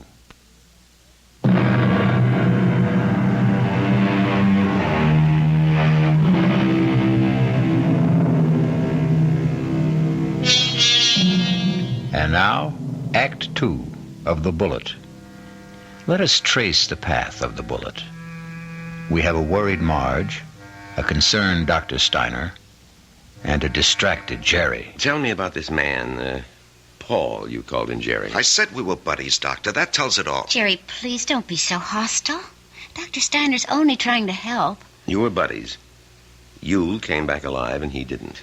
Yeah. There's an extensive medical literature on the subject. Oh, I'm sure there is. Jerry. I'm not being hostile, Marge. I know I saw him. Of course you saw him. Well, finally. But that doesn't mean he was there. You see, Jerry, the death of a wartime comrade remains an eternal reproach. All who survive are sentenced forever to feelings of guilt. No. Doctor, the wars are fought by kids in foxholes. The literature is written by doctors and officers. That's hardly fair, Jerry. I'm the authority on war, Doctor, because I was a kid in a foxhole, and I don't feel guilty about my buddy. You don't? No. Tell me why. Oh, you wouldn't believe it. Try me. All right. You see, there's a bullet, and it's designed especially for you. And if it's your bullet, it'll find you no matter where you are. You can't evade it, you can't avoid it. It was meant for you, it was meant to be. You and the bullet. Both of you were dust, originally. You were dust because the Bible says so. And the bullet was also just dust in the ground. Well, that bullet was mined and refined and cast into metal. It was shaped into a slug and joined with a shell. It was one of billions of bullets, but it was yours, all yours. And at the right time, there'd be a tremendous explosion of gases in a narrow chamber, and the bullet would be torn loose from the shell case and spun around the grooves of a gun barrel and hurled through space. This is the bullet you don't hear. You don't hear it, Doctor. You don't hear it whine past your ear or ping off a rock or thwack against a tree. That's because it's your very own bullet. It's coming to meet you, or you're going to meet it. It's been arranged. You see, it's an appointment that can never be broken. The dust that had become the bullet would encounter the dust that had become you. And after a while, both of you would become dust once again and return to the ground, your original home. Jerry, I know you're overworked, you're overwrought, you're overtired. I keep telling him to slow down. Okay, I know I'm under a strain. I know I'm working too hard, but what can I do?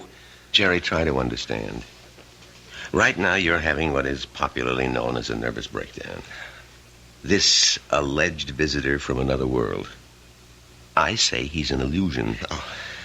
I say you have subconscious feelings about him which you're not aware of. And I say they burst through because of heavy pressure on your nervous system. Yeah, I knew you'd say that. Prove me wrong. How? Go away. Get out from under. Rest a while. Relax.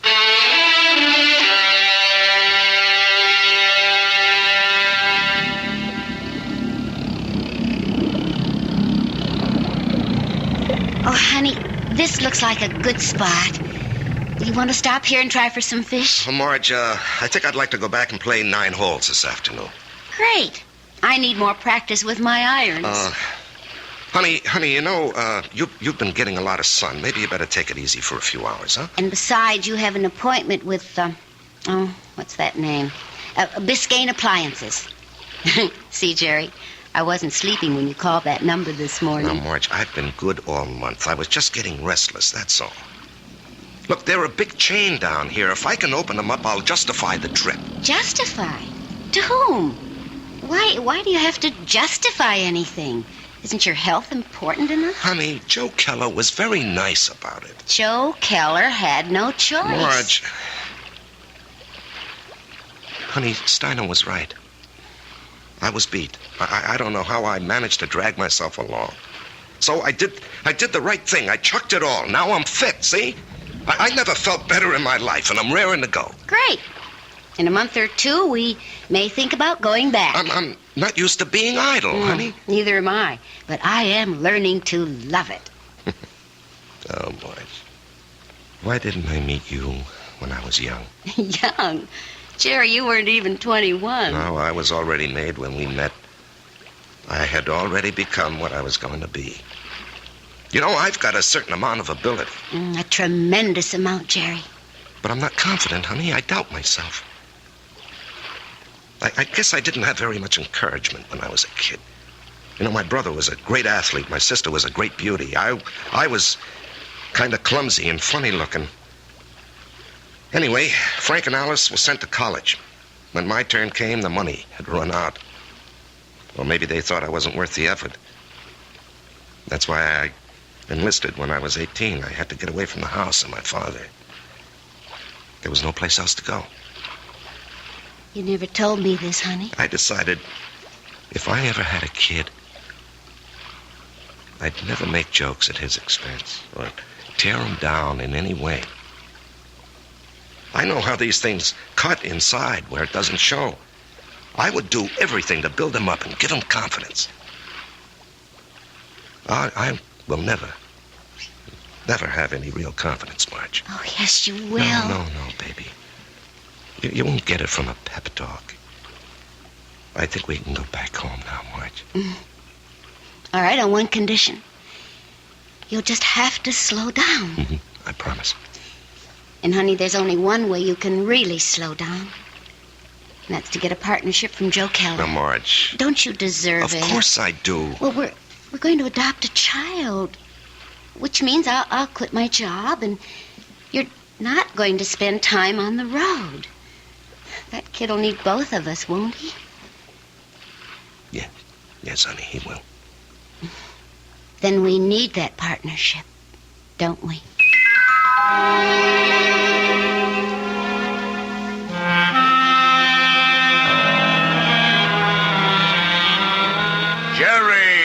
Jerry, baby. You look like $1,000,000. Less 2% for cash, of course. Yeah, Joe. Hold it. Ramona, no calls. I'm in a meeting. I can't be disturbed. Well, anyhow, Joe, hello.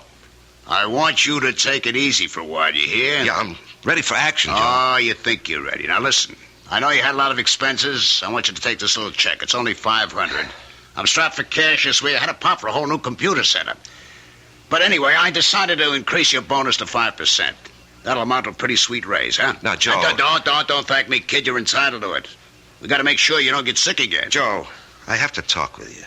Well, sure, kid. What about? Well, it's, personal and important. Well, let me buy you lunch.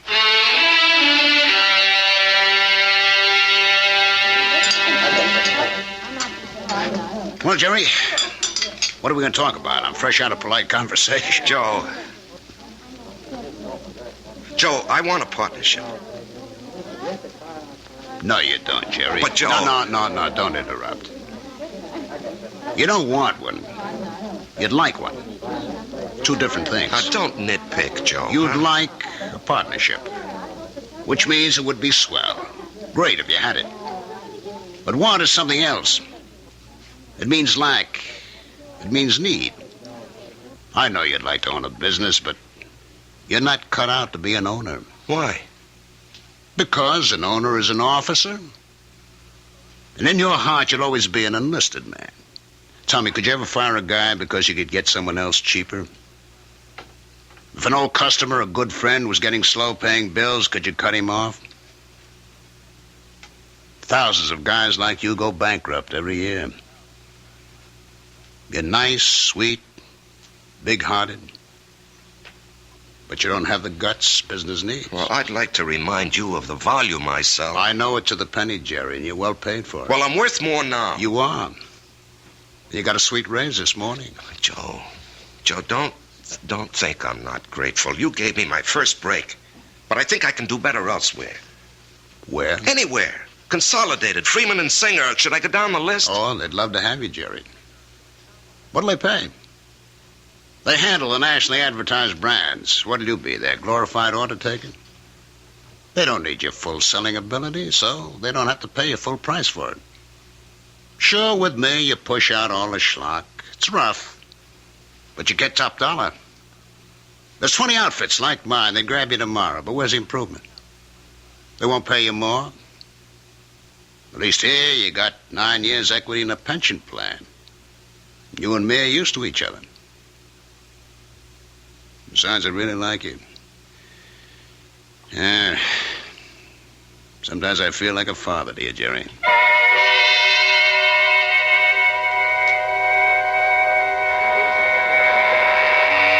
was a fiasco, Patty, a fiasco. And how do I break it to Marge? Oh, what's it all about, Jerry? Well, at least I don't have to put up with Ed Clark tonight. I think I'd punch him right in the mouth. We'll be deprived of his wonderful company the next 2 weeks. He's tooling that trailer into the southwest. Hello, Jerry. What? Patty, is someone standing behind me? No, Jerry. Paul, will you tell me why? I'll tell you everything, Jerry. When? Soon. I think maybe tonight. Paul, why do you keep popping in like this? I don't know, buddy. I can't control that. Yeah, but Paul. Patty, don't you see anyone? No, Jerry. Hey, you didn't hear anyone talking to me either. No. Patty, do you think I'm crazy? Well, maybe you should see a doctor. I saw a doctor. Well, how about one of them psychiatrist fellas? I never even told my wife. I did see a psychiatrist. But after a while, I figured, why pay him $50 an hour when I can come in here and talk to you for nothing? Well, there must be more to them fellas than that. Oh, sure. He said that the roots of my problem go back to my unhappy childhood. But, Patty, I have a brother, Frank, who feels terribly insecure. He goes to a psychiatrist, too. Why? He had a happy childhood. Well, put it this way. If you see someone and I don't, the flaw can be in me and not in you. Drink? No. I better go home and face the music.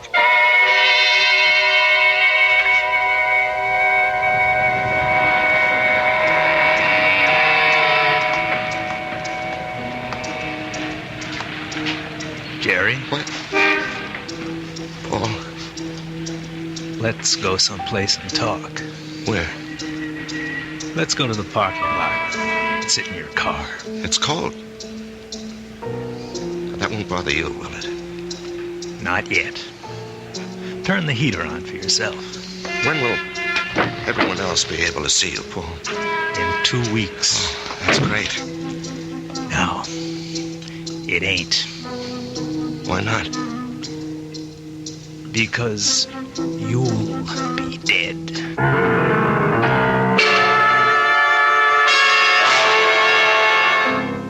Because you'll be dead. Cold words from a warm friend. The chill inside the car becomes intense. But Jerry knows there's no point in turning on the heater. We'll rejoin these two friends when I return shortly with Act 3.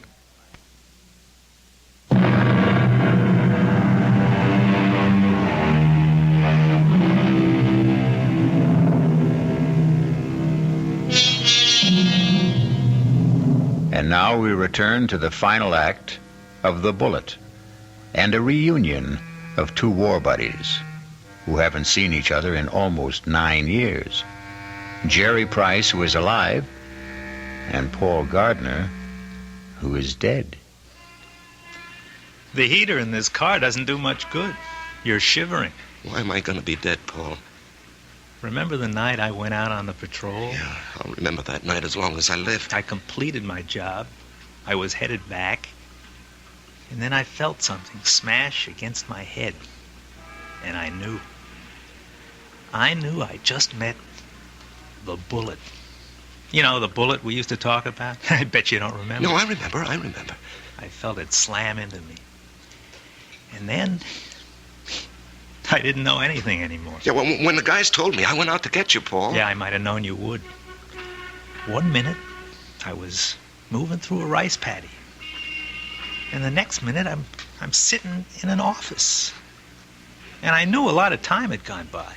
Don't ask me how. I knew, that's all. A man was talking to me. What kind of man? You know the type that's a clerk in the government or a big corporation, fussy, self-important. Everything's got to be in the right place. He doesn't even look at me. He's got a piece of paper. He says, Paul Gardner, you're going back. You should not have died that night. The computation was for you to survive. The plan was for you to marry a girl named Marjorie Stone. I married Marjorie Stone? Yeah. I told the guy, I want no part of it. And he gives me a look, this clerk does, like he couldn't care less about me or you or anybody else. And he says, come with me. He leads me to a door. It opens. And all I can hear is a hum and a clicking. And all I can see is a computer. I mean, there's no end to the thing. That's all you can see is computer. And he says, there it is, friend. City Hall. Go fight it. By this time, I'm shaking. That machine scared the pants off me. You couldn't see the top nor the bottom of it. There was no end to it, just machine, wherever the eye could see. Well, then what happened? This clerk, he tells me there's a plan. A capital P plan. It calls for me to come home. Not you. Yeah, well, maybe that's fair, Paul. You were always the better man. No. You got more on the ball. You never got a break, that's all. I had the chance to go to school, become somebody. I could have gone into the old man's business, become the biggest hardware dealer in Atlanta. You and me. We both run away to join the army. You because you had nothing. Me because I had everything. But why are you coming back?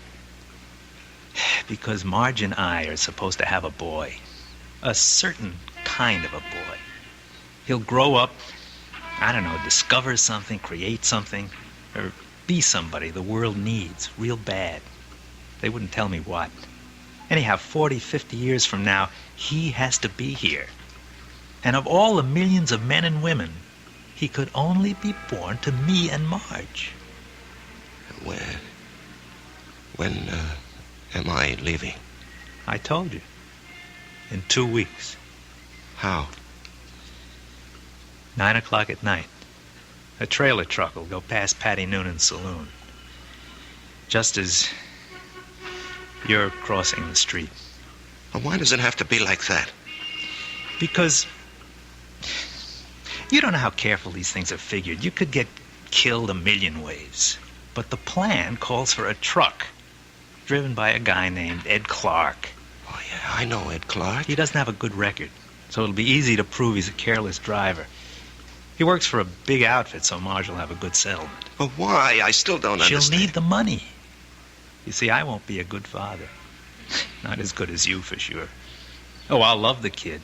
I'll love Marge, but I won't be there a lot. You know me. I have to keep moving. But if you know how important it is for the kid... I won't know. Once I'm alive, I won't remember any of this. And you say it's all figured out, maybe not. The human element. How can the machine predict Marge would go for you, huh? With all due respect, Jerry, did I ever have any trouble landing any dame I had my sights on? With all due respect, I can't see Marge falling for your line of chatter. She will, Jerry. I'll be there when she's having a bad time. She'll be all alone. She'll need somebody. Things will take their natural course. Sure, she'll see through my line, but after a while she'll get to like it. I'm different. You're quiet. I raise hell. You let things eat at your insides, not me. I pop off. Maybe my way's no better in the long run. And she's married to you, and she loves you. But deep in her heart, she loves my way better. She'll fall in love with me. Jerry, you have to believe I don't want to do this, but it was your bullet, not mine.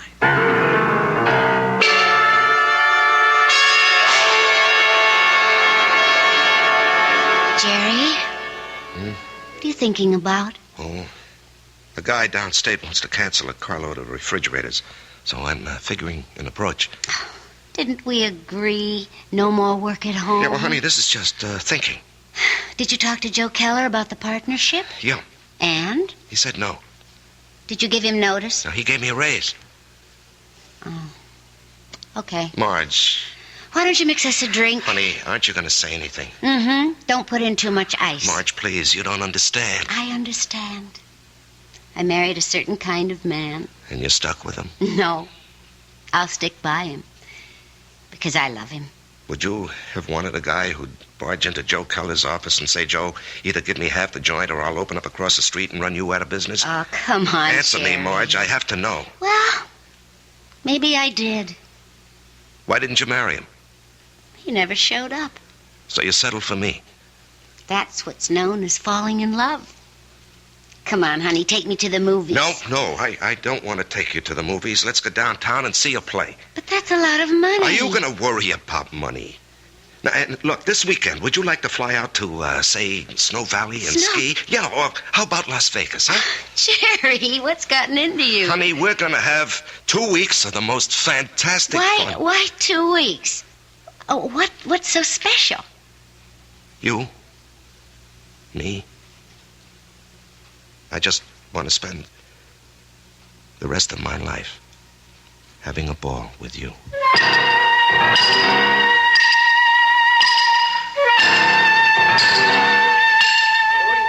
Well, hello, stranger. Hi, Pat. Haven't seen you. Why, it must be weeks. Where have you been? Oh, giving Marge a good time. Well, I must say it's done wonders for you. You look so calm. Do I? Do you ever see the little guy who wasn't there? No. Well, that's good. Let's drink to it. Jerry, if I'm not being forward, what did he want from you? You wouldn't believe it, Patty. Do you believe it? Well, I just dropped in to say hello, Patty, and goodbye. Jerry. Yeah? Something's the matter with you. Well, I understand Ed Clark is due back here tonight. I don't want to run into him. I just don't want to talk to him. Well, if that's how you feel, I'll bar him from the joint. Now, Jerry, something's wrong with you. No, nothing, Patty. Now, look, I'm an old soldier, Jerry. I can tell. No, it's really nothing. Really, is it? No, Jerry, you got a look on your face. What kind of look? I've seen it before in the war. I've seen it on men who go out on the impossible mission. The look of men who know they're not coming back. The resigned look. What are you resigned to, Jerry? You have a vivid imagination. I have an imagination. Jerry, whatever it is, don't be resigned to it. Fight it. You can't fight City. I knew it. You're in a fight, Jerry. Well, you can fight anybody. You're an ex-combat soldier, and you weren't afraid of anything. When you were out there, you faced up to death, hunger, despair. What happened to you, Jerry? Where did you lose it? Face up to it now. Whoever he is, spit in his eye. Patty, I can't do anything. Jerry, I'm going to throw you out of here for your own good. Now leave town. Go far away for a while. Fight it, Jerry, fight it. Patty, wherever I go. Listen to old Patty, just take off. Don't you see there's a plan? Who cares? Put up a fight. Why are you so upset, Patty, huh? I don't know, but listen to me. Fight now. Now get out of here.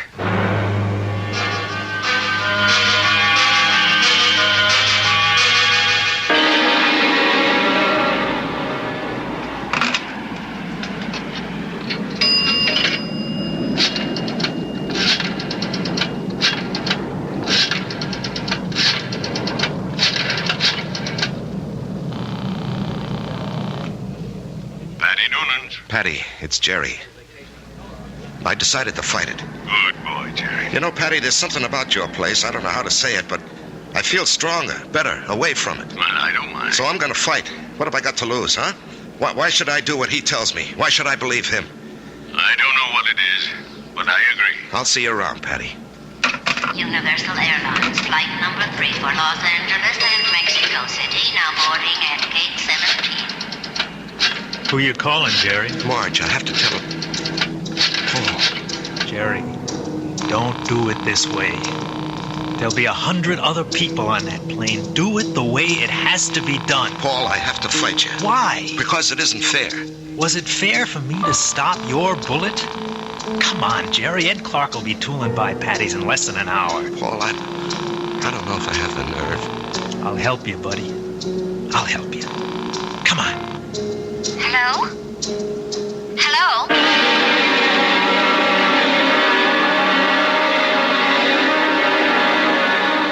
What is it, Mr. Noonan? I called you, and I hope it wasn't out of turn, Mrs. Price. It's about Jerry. What about Jerry? He's sitting back there in a booth. Now, wait. Don't go to him yet. He's in trouble. Well, it can't be. We've had such a glorious 2 weeks. He's in trouble. Well, what kind of trouble? I don't know. We have to help him somehow. Is it that Buddy? I think so. Well, the time has come to lay that nonsense to rest once and for all, and I'm going to... That won't work. Agree with him. Show him anything he wants is okay with you. Don't fight him. All we can give him is love. Hi, honey. Hi. Buy me a drink? Oh, sure. You know, I never knew you had those little gold highlights in your hair. Oh, I'm using a different bottle this week. I love you. I love you, too. And I want you to be with me always. Come on, Jerry. Let's start. No, not yet. Are you talking to me? The plan calls for it. How do I know there is a plan? Ask anybody. Ask Marge. Jerry, what are you talking about? Marge, do you believe there's a plan that determines the actions of everybody in the whole world? No. You sure? I'm sure. Well, then how do you think things work out? Well, every which way. Come on, Jerry. It's time. No, I won't go. Where won't you go? Then, Marge, as far as you're concerned, there isn't any plan. Oh, well, what do you think, Jerry? No, that's not important. What do you think? Well, yes. Yes, there is a plan. I can prove it. You can? Yes, that you started me thinking there has to be a plan.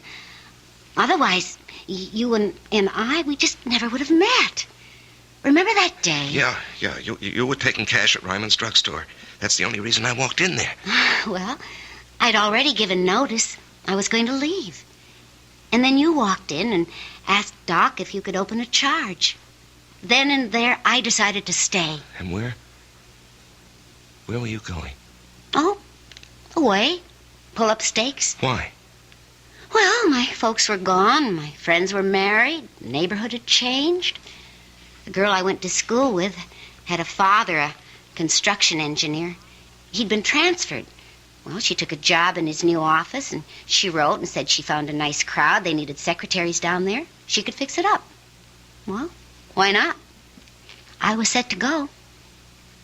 But it was not to be. You came wandering into Ryman's. Obviously, there's a master plan that rules our lives. And where was this wonderful place you almost went to? Atlanta. Atlanta? Oh, what's so remarkable about that, Jerry? It was definite you were going? Well, sure. And only because you met me. Only because I met you. Otherwise, I'd have gone to Atlanta and married a southern millionaire. But evidently something had been planned for me. Aren't you flattered? I met you, and it changed my whole life. Are you ready to go now, Jerry? Marge, will you come with me? Yes, Jerry. Where do you want to go? Why, I have to do something. I'll come with you. No, wait here, darling, please. It's time, buddy. Just like going out on a patrol. Jerry, where are you going? It's all right, Patty. It's all right. I didn't want this, buddy. I know. I don't want you to take my bullet either. Goodbye, Jerry. Yeah, goodbye, Paul. Take care of her for me, huh? You know I will.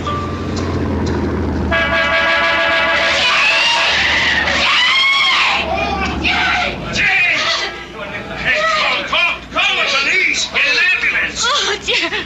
Barry. He's dead. Here, miss.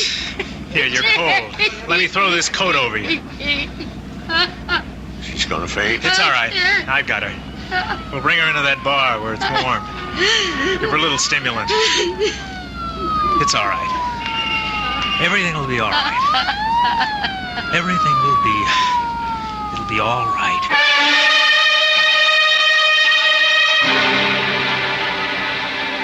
So many people preface what they believe with, "It is written." It is written in the stars. It is written on the wind. And for so many like Jerry, it is written on the bullet. I'll be back shortly.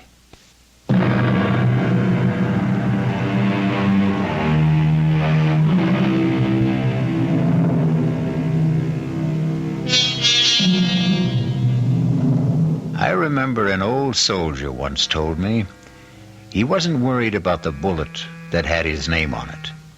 What really bothered him was the bullet marked, "To whom it may concern." Our concern is mystery, excitement, suspense, thrills and chills. Our cast included Larry Haynes, E.V. Juster, Martin Newman, Ralph Bell, Leon Janney, and Danny Acco. The entire production was under the direction of Hyman Brown. This is E.G. Marshall inviting you to return to our Mystery Theater for another adventure in the macabre. Until next time, pleasant dreams.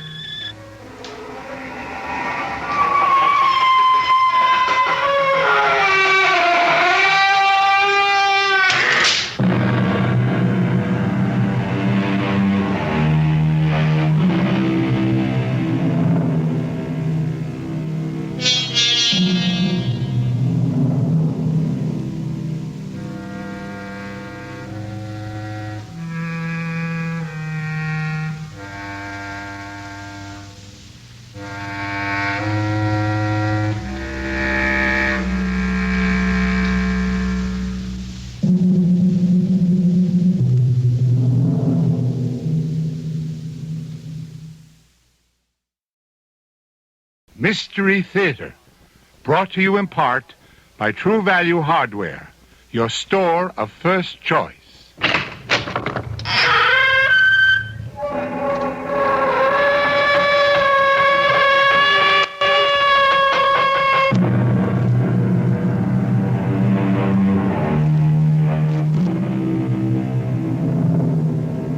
Come in. Welcome. I am E.G. Marshall. Welcome to the world of mystery, to the world of terrifying imagination. The story you are about to hear is called Lost Dog. Yes, a dog story. But please don't expect a charming family tale about man's best friend. In fact, you may even decide that the dog in this story is man's worst enemy. It all depends on whether or not you share the particular terror of our heroine, Miss Julia Smollett. Get it out! Get it out of here, please! Please, George, take him away! It's only a dog, for Pete's sakes. It's not going to hurt you. Get it out! George! Please!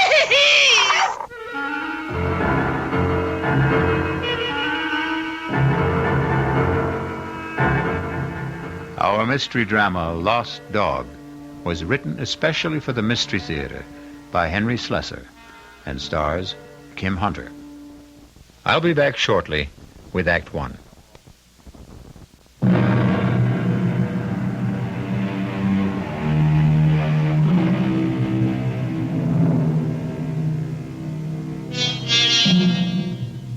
Our story begins in the quiet parlor of a small suburban house at the end of Elm Street.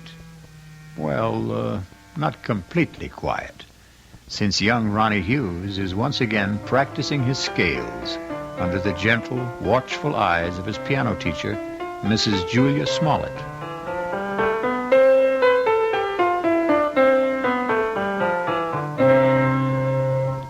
Well, that was very good, Ronnie. It was much better than last time.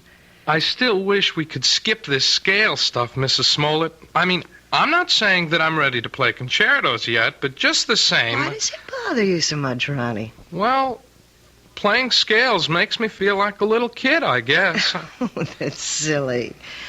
All the finest pianists had to learn their scales before they could play any compositions. I guess it's my fault for starting to learn to play so late in life. Ronnie, 19 years old isn't very late in life.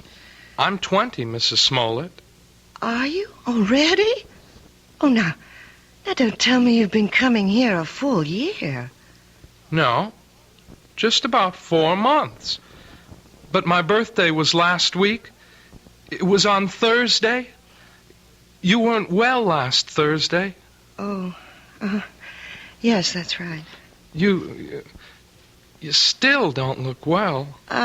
Listen, why don't we see how well you know the chromatics? Your cheek, it's swollen. It's still swollen. Does it hurt? No, it doesn't hurt at all. It was silly of me to stumble and fall that way. I know that your husband hit you, Mrs. Smollett.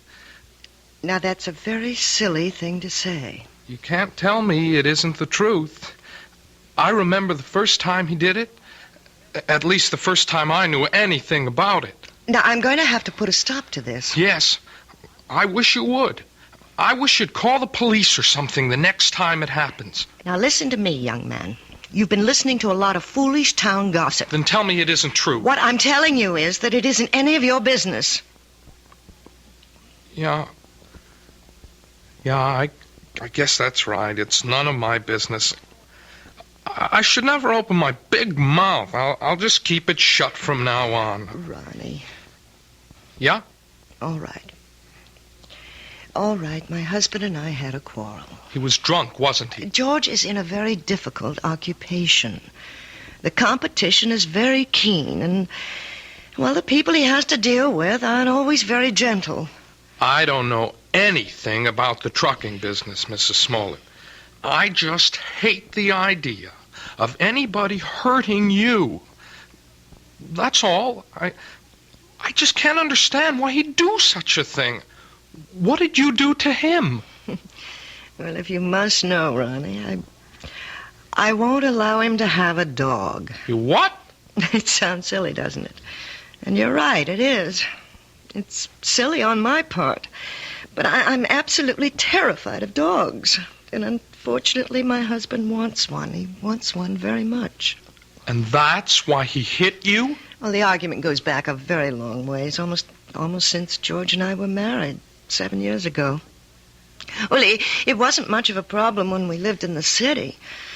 George didn't have his trucking company then. He was just a driver. But when he got the chance to buy into a firm out here, well, we bought this house.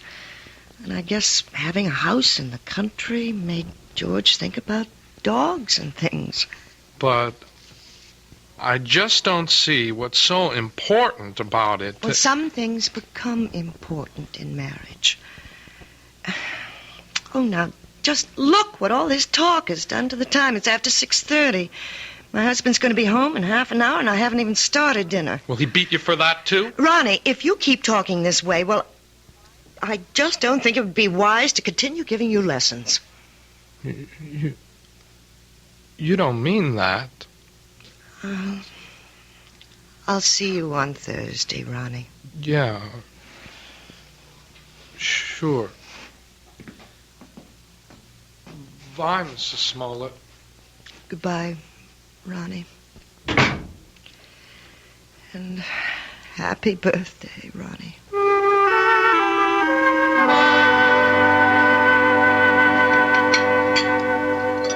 What else could I tell the guy? I had 2 semis in a repair shop. If I wanted the job, I had to use his equipment. Well, fine.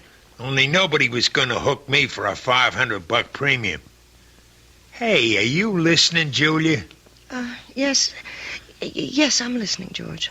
What's the matter with you tonight? I'm a little tired, I suppose. Tired? You? From what? Lifting the piano cover? Nah, you make me sick, you know that? You weren't listening to a word I said. You don't care about what happens in my business. You never cared. Well, I never understood much about it. You always talk to me as if I'm one of your associates. I know what's eating on you. Think I don't know? You're sitting there like the last judgment. You're sitting there blaming me for taking that swipe at you last week. No, you're wrong. Look at yourself. You didn't even bother putting makeup on that cheek of yours. Makeup wouldn't cover the swelling. Yeah, you want to remind me how much you suffer. Well, I got a hot flash for you, kid. The one who suffers around this house is me. I could enjoy this house plenty. I could have a great time if you weren't so sick in the head. You're talking about the dog again. Why not? You think I forgot? But surely it can't mean that much to you. I've had dogs ever since I was 6 years old. You never talked about it when we were living in the city. It was different. Who'd put a dog in that air-conditioned chicken coop? But now we've got a house. A real, honest-to-God house, Julia. A house needs a dog. Oh, George, you know I feel terrible about saying no, but I can't help myself. It's just something in me. It's a phobia, I guess, but dogs terrify me. Even small dogs, tiny, harmless little dogs. I go to pieces when one comes near me. It's all in your mind. Yes, but isn't that enough? No, not for me it isn't. Can't you understand that it's like a sickness, like a disease? Okay, so if it's like a disease, how come you never got cured? How come you never saw a doctor about it? A doctor? Yeah, that's right. You're telling me you're sick? We'll just find out. Well, where are you going? I'm going to get you an appointment, a doctor's appointment. I'm calling Dr. McCann right now. At this hour? I'll call him at home and make an appointment for tomorrow. We're going to settle this thing once and for all.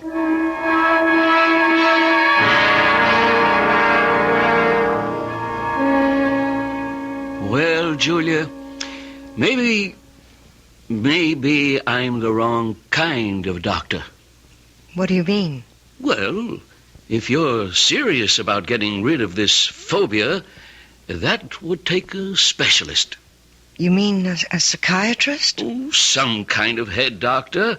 I'm sure you realize that people who are afraid of certain things, well, they've usually had something happen to them in their childhoods, some traumatic experience or other that gets stuck in their mind like a burr and won't come out. Doctor, you know we couldn't possibly afford going through analysis. George's company isn't doing that well. He'd never stand for paying all that money week after week. Well, maybe you don't need all that couch stuff. Maybe there's something else you might try. Like what? Do you ever hear of hypnotherapy? You mean getting hypnotized by someone? Not just by someone. I mean someone who can put you under and maybe help cure you of this thing. I'm not saying it always works, but it does sometimes. I don't know. The thought sort of frightens me. Nothing frightening about it.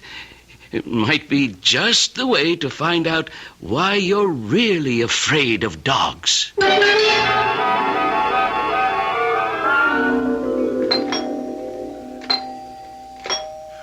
minute. What'd you do, forget your key? Yes, George, I'm sorry. Where you been so late? It's almost 7:15. I went to a movie after I saw Dr. McCann. I was just so nervous. I had to get out of myself, so I went to this movie, and it lasted longer than I thought it would. Oh, that's great. Just great. Now what happens to my dinner, huh? Dinner's all ready. All I have to do is heat it. That's a fine thing. I come home early to surprise you. You're not even here. I'm sorry, George. Look, do you think you should have more to drink now? I mean, it won't take me more than 10 minutes to get dinner on the table. Never mind how much I drink. Besides, I'm in no hurry for dinner. I want to know what the doctor said. Oh, well, it's just as I told you, George. There's nothing Dr. McCann can do for me.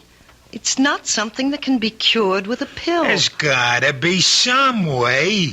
Well, he suggested that maybe a different kind of doctor, a hypnotherapist. A what? Someone who hypnotizes you, who tries to make you go back into your past. Sounds like a lot of junk to me. Well, it might do some good. I really don't know. I'll tell you what would do some good. A little direct action. That's what you need. What are you talking about, George? The only way to learn how to swim is to jump in the water, right? Well, that's what you need, Julia. I simply can't make you understand, can I? Well, maybe I can make you understand. Forget it. You want to get that dinner ready? I'm hungry. Yes, I'm going now. Look, why don't you change first? Change? Yeah, your clothes. Get more comfortable. Well, yes, I think I'd like to do that, George. I won't be long. George! There's a dog on our bed! A horrible big dog! Take it easy. That's my surprise. That's it. Tell her. Get him out of here! Please, George, take him away! It's only a dog, for Pete's sake. He's not going to hurt you. Get it out, George! Please!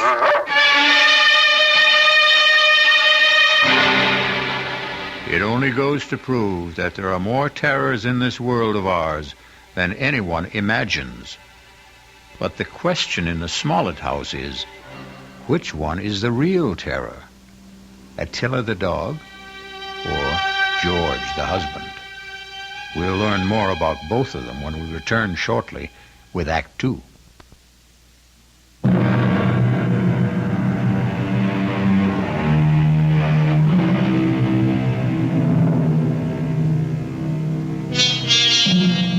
Now let's return to the plight of Mrs. Julia Smollett, the woman whose nightmares take the shape of a barking dog. How long do you want me to board the animal, Mr. Smollett? I don't know. Until that wife of mine gets her head on straight, I guess. Beg your pardon? My wife doesn't like dogs. Took one look at Attila and screamed the house down. Well, some women get scared of Dobermans. This dog's only 6 months old, for Pete's sakes. Practically a puppy. Can you board my dog until my wife gets through with her treatment? Treatment? I don't think I understand. Just give me a straight answer. Oh, yes, sir. Certainly. We'll take the dog for as long as you like. We'll see how long that is.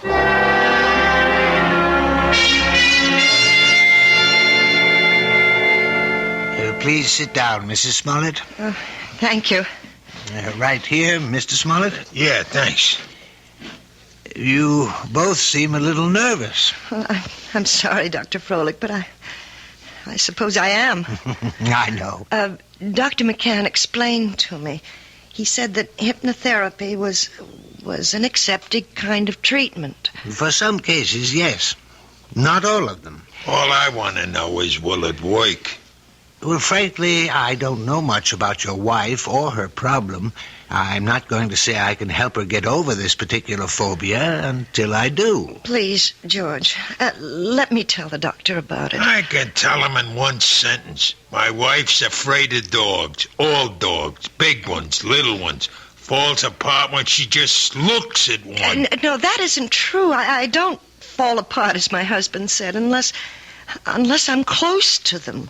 Animal phobias are one of the most common types I deal with, Mrs. Smollett, and I might say that I have a great deal of success with them. But how do you do it? I use a technique called hyperamnesia. Amnesia? Actually, it's the opposite of amnesia. After placing the subject in a trance state and making her completely willing to free herself from critical judgments about her past... Hey, wait a minute. I'm not following you. What we do is get the subject to remember long-forgotten, very, very deeply repressed experiences. Sometimes they remember them in great detail, even though they still maintain amnesia at the conscious level. And do you see? I'm not sure I do.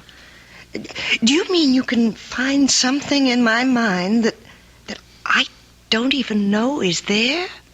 Possibly. It may take some time. We might need several visits to establish a rapport between us. But if all goes well, we should soon be able to find out if anything in your past is causing this problem. And, of course, that something will most likely concern a dog.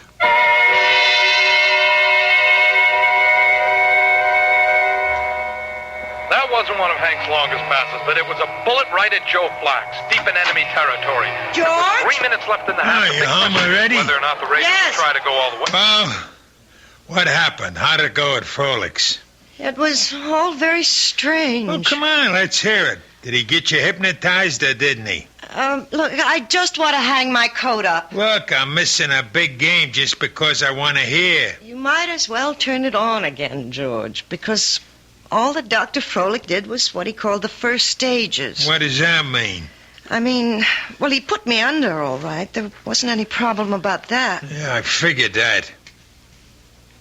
Tell me what he said about the dog. He didn't say anything, George. Well, what do you mean? Just that. He didn't start talking about my problem. That's going to have to wait until I'm more receptive. What's he trying to do? Keep stringing you along until he bleeds me dry?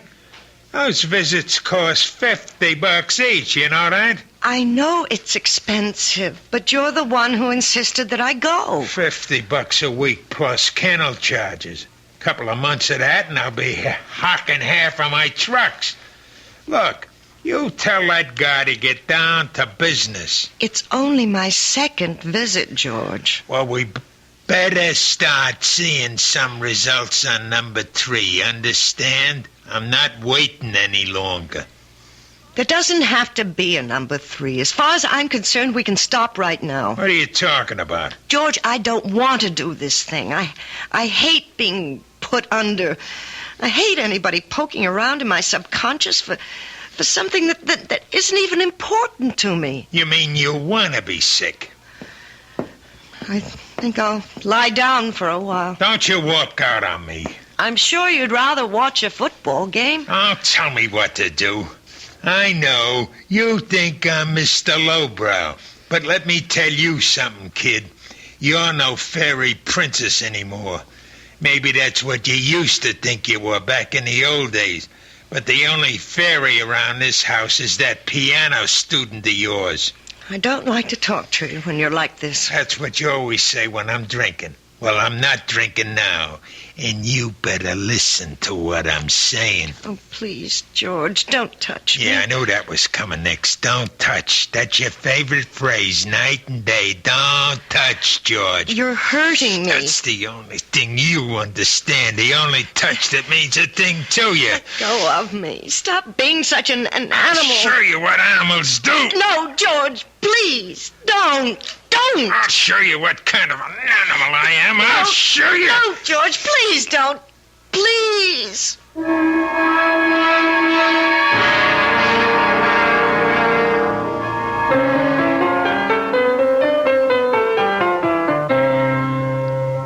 Well, I guess that wasn't much better, was it?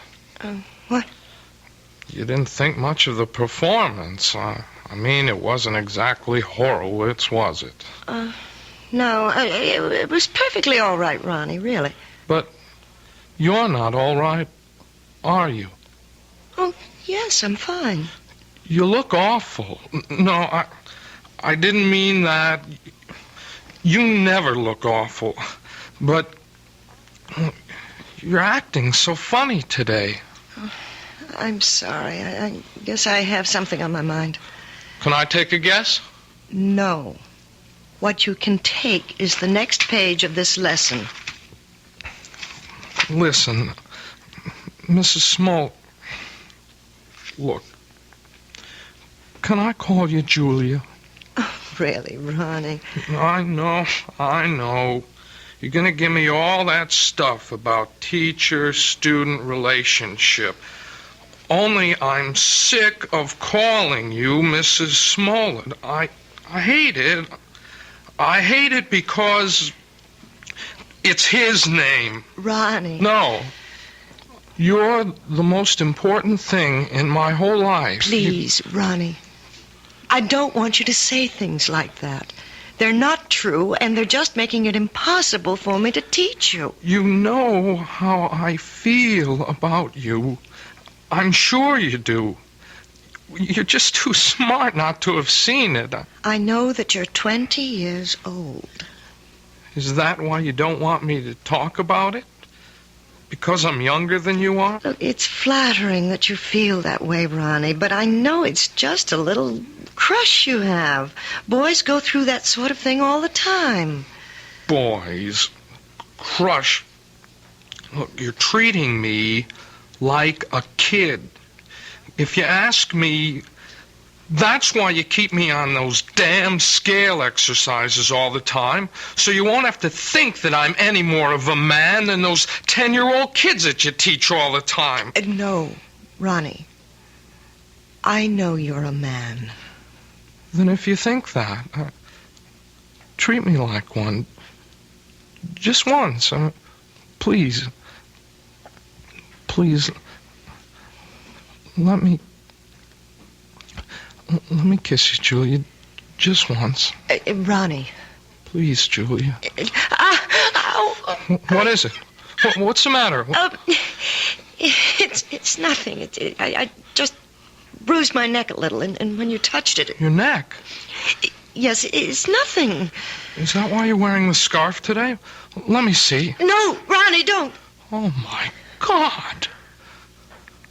It was just an accident. Nothing but an accident. You're all bruised.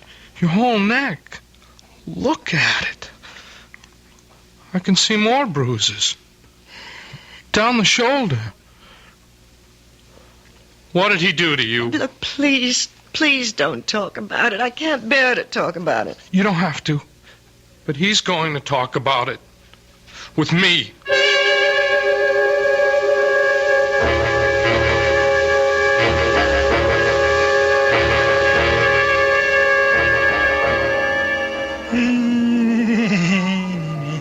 Hannah, sit down, will you? Doesn't that bring back memories? Hey, Julia. What? That song. We used to dance to it, remember? In the girl room, first year we were married. Hey, you want a drink?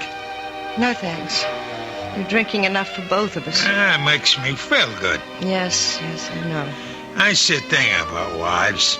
They ought to do what their husbands do. A man needs a pal, not just a wife. I'm sorry that I'm not a pal, George. That's why I need a dog, you understand? A man's gotta have a friend.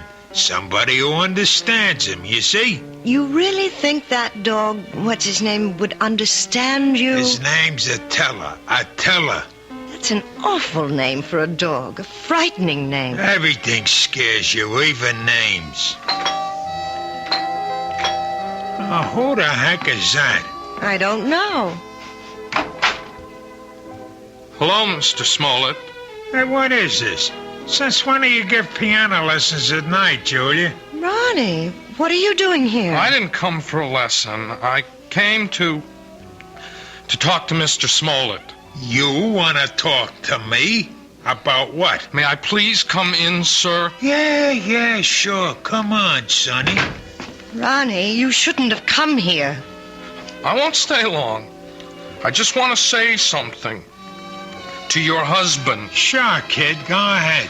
I wanted to say that I know what you're doing to Julia. I know how you've been hurting her. And I won't let you get away with it. What was that? Ronnie, no. No, look, even if she doesn't want to say anything about it, I will. You touch her again, I'll go to the police. I mean that. See, there are laws in this country. I think maybe I'm hearing I things. swear, Mr. Smollett, you ever hit her once more, you're going to go to jail. So I'm going to jail her, and you're going to put me there. Ronnie, I begged you not to do this. No. It's okay, Julie.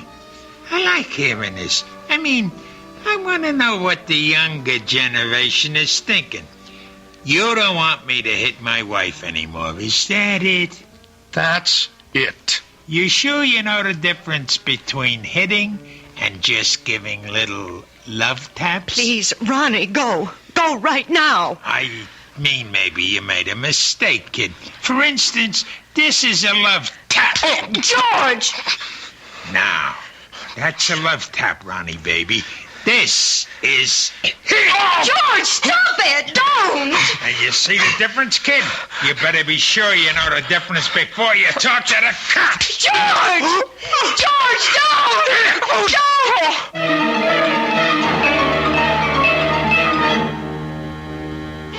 Yes, it's sad to realize that all men who love dogs aren't necessarily lovable themselves. But obviously, George Smollett is a man who believes that brute force trains people as well as animals. He may be right in some respects, but perhaps he should be aware of the old saying that every dog has his day. I'll be back shortly with Act 3.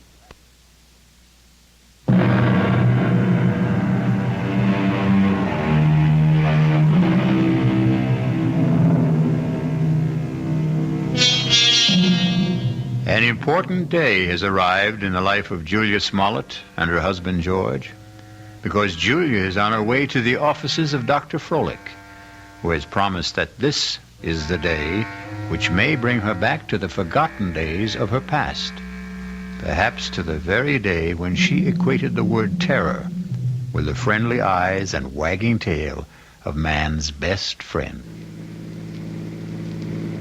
This better be the payoff. That's all I've got to say. I hope you're not disappointed, George. Well, at least you're talking to me. That's the first word you've said to me in 2 days. I haven't had much to say. Look, the kid Ronnie's all right. I didn't mark him up. He's still as pretty as ever. That worries you, doesn't it? Nobody's got a right to walk into my own house and say those things to me. You have nothing to worry about, George. Yeah, that's what you say. $50 a visit is something to worry me, and $40 a week for the dog, and a lot of other things. We've also lost a piano pupil. I suppose you realize that. Who cares about that? Ronnie paid $20 a week for his lessons, George. I won't miss it. Not as much as you'll miss your little Prince Charming. Well, what about it? About what? You're gonna miss him, right? You're not gonna have any shoulder to cry on, are you?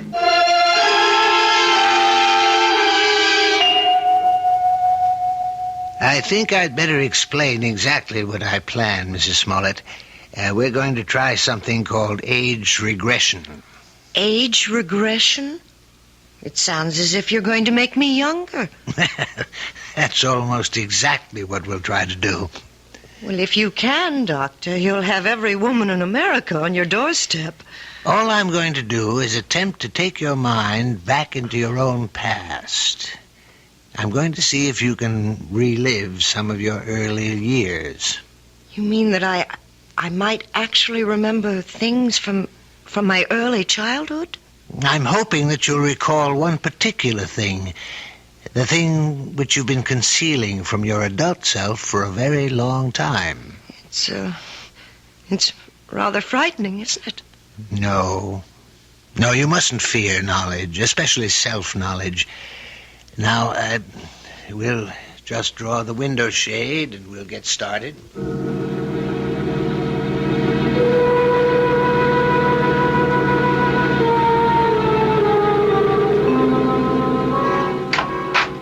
Mr. Smollett, would you like to come inside? Me? You mean you're all through so fast? No, we're not through, but your wife is in a deep trance, and I thought you might want to be here when we begin the age regression attempt. Well, sure, if you want me in there. Hey, she looks like she's asleep. But she isn't. Hypnosis only resembles the sleep state, but it's not. Mrs. Smollett is very much awake. Yeah? Mrs. Smollett, Julia, you may open your eyes now. Ah, that's fine. Now, tell me, do you know what day it is today? Yes. Wednesday. No, you're wrong. It's Friday, Julia. Is that right? Yes. Friday. No, Julia. It isn't Friday either. Do you know what day it is now? No. I don't know what day it is. In fact, right now you don't know the day or the month or even the year, Julia, do you? No. You see, Mr. Smollett, I'm purposely doing this to dislocate your wife in time. Oh, yeah, I understand. Julia, you're going to be a child all over again. You're going to see and hear and feel everything you did since you were a baby. And you're going to tell me everything I want to know about what you see, hear, and feel. You're going to answer all my questions starting right now. You understand? Yes. Julia, you are 1 year old. Do you hear me? You're an infant, only 1 year old. Tell me what you know, Julia. Tell me if you're afraid of dogs.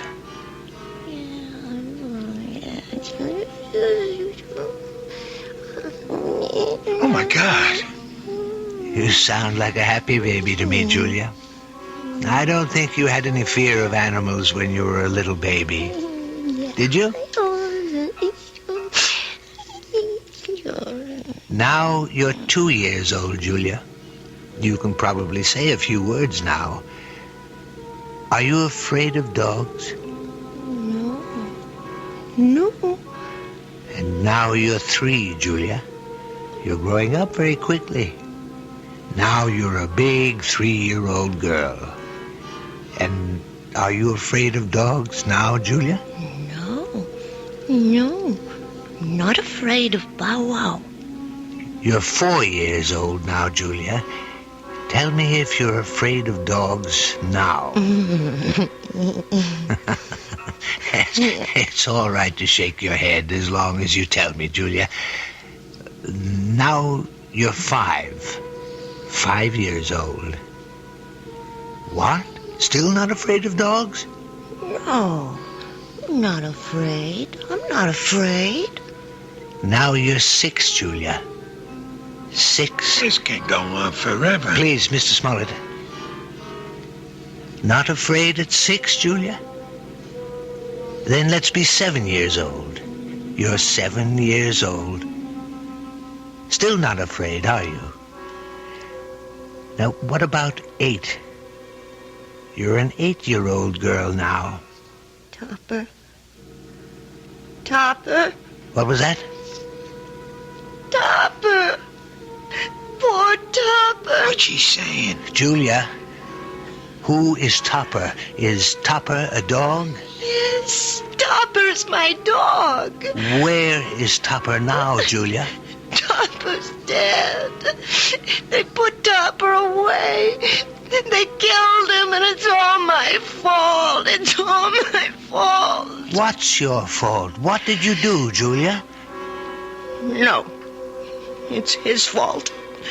It's Bobby's fault. Who is he, Julia? Is Bobby a friend of yours? I hate him. He teases me all the time. I'm glad I did it. I'm glad. Only don't kill Topper, please.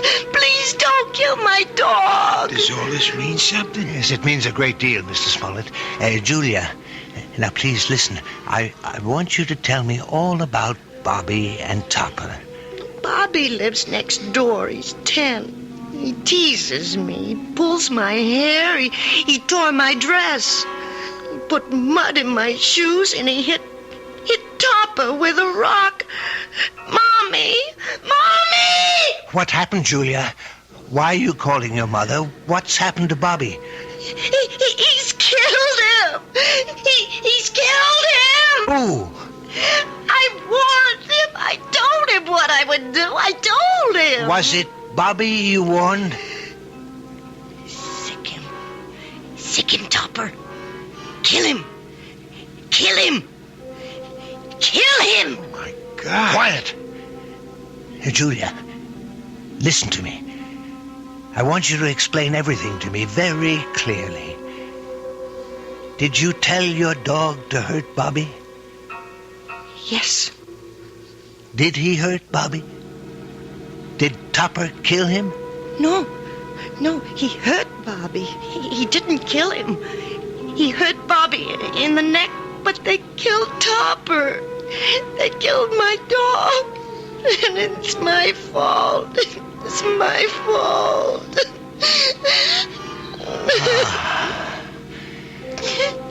Well, I think we've found the lost dog.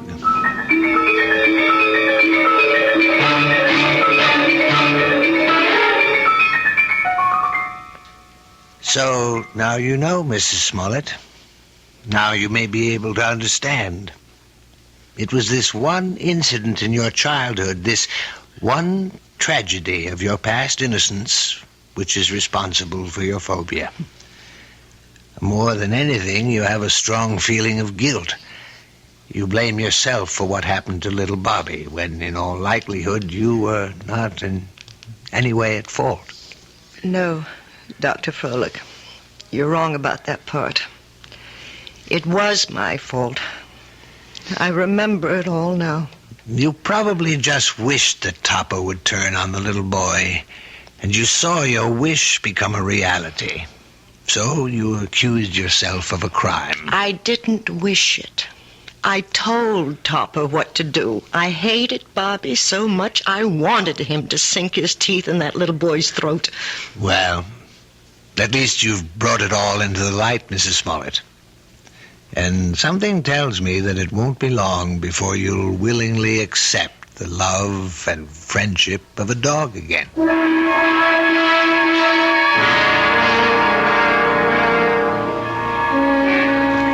Mrs. Smollett, hi. Oh, hello, Ronnie. How are you? I'm okay, I guess. That looks like a brand new car you're driving. Oh, yeah, it is. My parents gave it to me for my birthday, but, well, it took a couple of months to get it here from the factory. Well, you see, I wanted a couple of special things done to it. It's very handsome, Ronnie. I'm sure you're enjoying it. Yeah, it's great. Guess you've been shopping, huh? Yes, I have been. Ronnie, maybe you'd like to come inside for a few minutes for some tea or something? I'm afraid I can't right now. See, I'm supposed to pick up Lisa at her house. Lisa? Yeah, Lisa Bryant. We, sort of going steady now. Yes, of course. Well, it was very nice running into you, Ronnie. Yes, it was. Hey, by the way, you're looking... Well, you seem real fine these days, Mrs. Smollett. Yes, Ronnie. I'm really very fine. Now I've got to go inside. It's time to feed Attila. Who? Goodbye, Ronnie.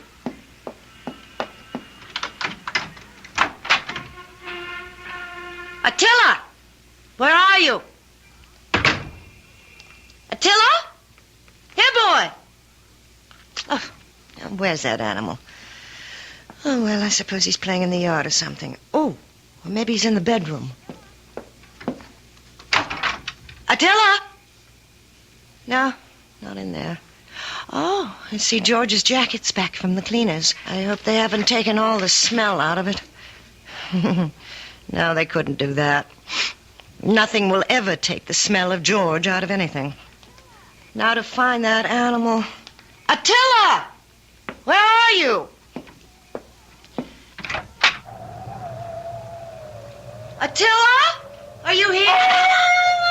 Oh, there you are. Oh, for heaven's sake, are you still tied up, you poor thing?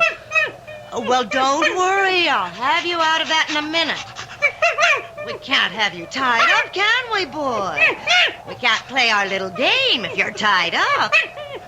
Yes, that's a good dog. Good boy, Attila. Now, let's play our little game. See the jacket, Attila? See? Smell the jacket, boy. Go on, smell it. That's a good boy. Now, sick him, Attila. That's it. Sick him, Attila. Sick him.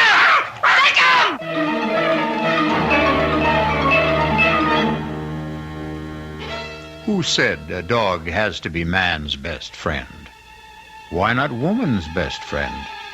Especially a woman like Julia, who is just learning how really helpful a dog can be. Or rather, she's remembering how helpful. And one day soon, George Smollett will come home to a very surprising greeting from his own pet. I'll be back shortly.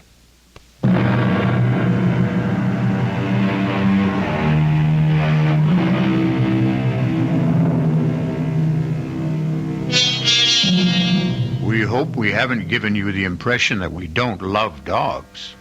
We love them very much, especially since dogs are descended from wolves. And the wolf is not only a fascinating creature, he also does something wonderful for all lovers of mystery stories. He makes this chilling sound. Our cast included Kim Hunter, George Matthews, Robert Dryden, Gil Mack, and Mandy Patinkin. The entire production was under the direction of Hyman Brown. This is E.G. Marshall inviting you to return to our Mystery Theater for another adventure in the macabre. Until next time, pleasant dreams.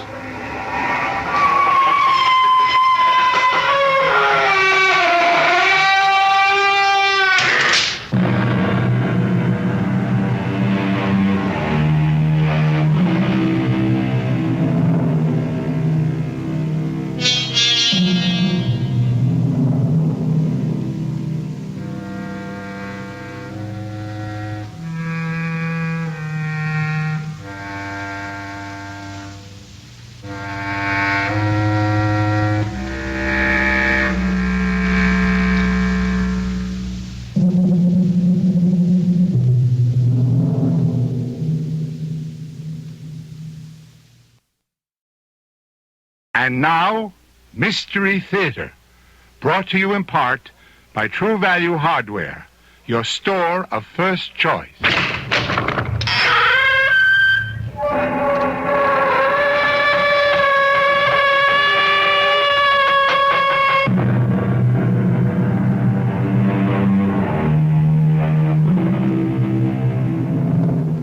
Come in. Welcome. I am E.G. Marshall. Welcome to the world of terrifying imagination. Our story deals with fate. Some call it luck. Whatever it is, it works in the strangest ways to reward us or defeat us. Fate walked into Charles Powell's life in the person of Clint Livitz. Now look, Clint, or whatever your name is, I don't like you, and I don't like your insinuations. Now, if you don't get out of my office and leave these premises immediately, I'll have you put out. You must be putting on an act, Mr. Charles Powell. Maybe this'll jolt your memory. 3541063. What? Yeah. I thought that would do it, Charlie.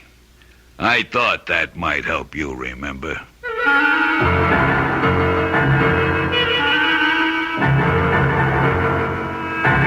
mystery drama No Hiding Place was written especially for the Mystery Theater by Sidney Sloan and stars Larry Haynes. I'll be back shortly with Act One.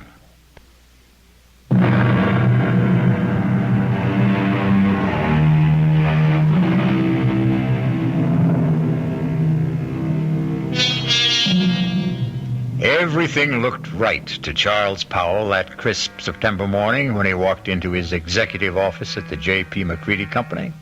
And why shouldn't it? Charlie Powell was a big shot there.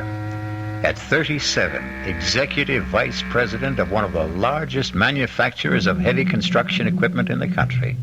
And he had done it all in less than 12 years. It was a real-life Horatio Alger story, even to his being engaged to J.P. McCready's daughter, Allison. How could anything go wrong? But it did, the moment he walked into his private office. Yes, Elsie. There's someone to see you. Appointment? No, sir, but he says that you'll see him. Mr. Powell, maybe I'd better come in and explain. Yes, all right, come in. Sorry if I sounded strange, but really, Mr. Powell, that man is kind of frightening. Frightening? Well, he just sits there and grins at me. I told him you didn't see people without an appointment. He said, oh, he'll see me. Just tell him it's an old friend, Clint. Do you know anybody by that name? Clint? No, it doesn't ring a bell. All right, send him in. I'll get rid of him. Okay. Don't say I didn't warn you. Mr. Powell will see you. Nice of you to see me, Mr. Powell. Well, I try to see everybody, Mr. Just Clint. I don't think you ever knew me by anything but Clint. You must remember, Mr. Powell. Well, I'm sorry, but I don't... Come on, give it a try. Give it a good try. Now, look here, I'm busy, and I have neither the time nor the patience. You must be putting on an act, Mr. Charles Powell. Maybe this will jolt your memory. 3541063. What? Yeah. I thought that would do it, Charlie. I thought that might help you remember.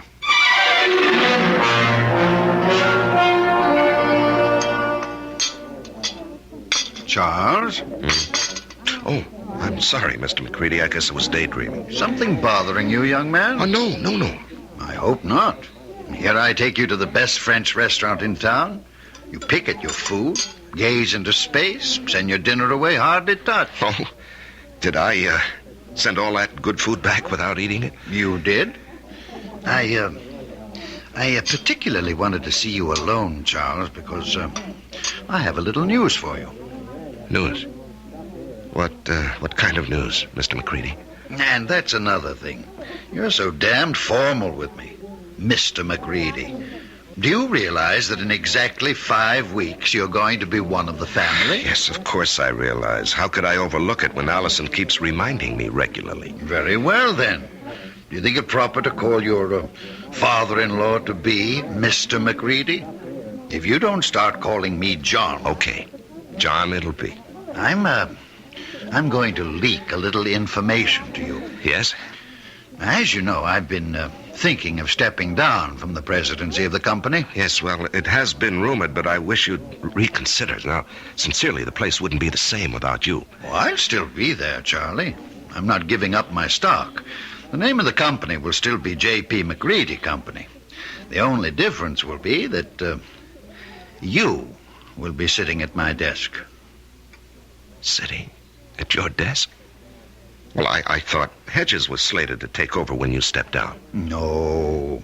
Well, Tom was seriously considered, but he's a bit too old for the job. No, the company needs young blood. Well, I'm really bowled over. I've watched you grow. Come up on merit, ability. You're going to go far, my boy. Of course, the board will have to vote on your appointment, but that, as the saying goes, is in the bag. Well, there's something you've omitted, John. You haven't asked me if I wanted the job. Is it necessary to ask? I remember another lunch with you several years ago. We got talking about ambitions, and you said that you would never be satisfied with second best. It had to be the top job, or you'd move on. Yes. But that was before this morning. What? Nothing. Just mumbling. I'd like to know how you feel about it, Charles. Well, even to be considered for the position is an honor, Mr. John. And your answer? Let me think it over. I must think it over.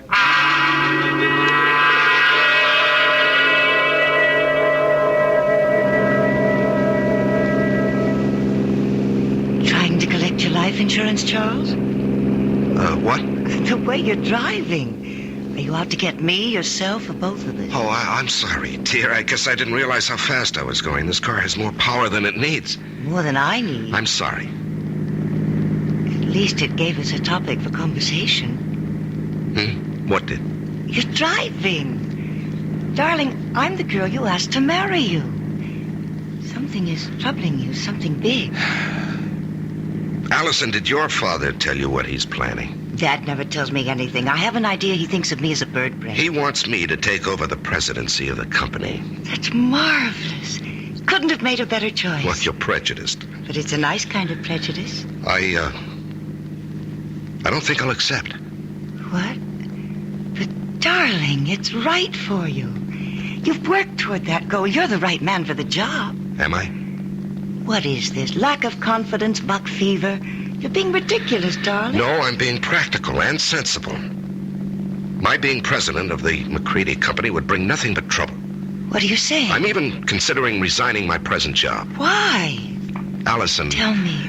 Whatever it is, I'll never stop loving you. I'll tell you. When I get up enough courage. Please, darling, be patient with me. Just be patient. I love you, too.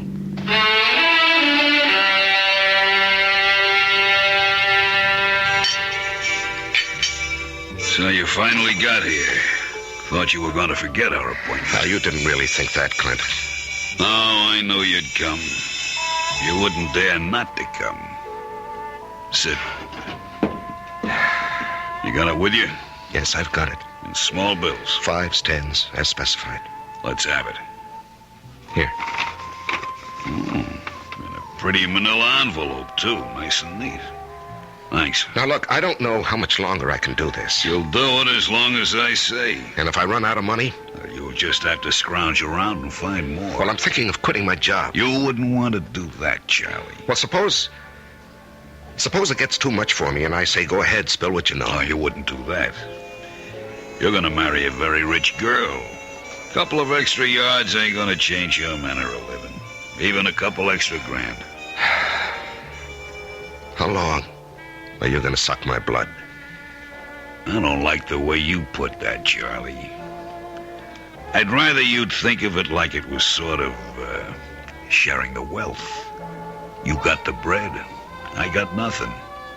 This way, we both got something. I got a nice living, and you got your freedom.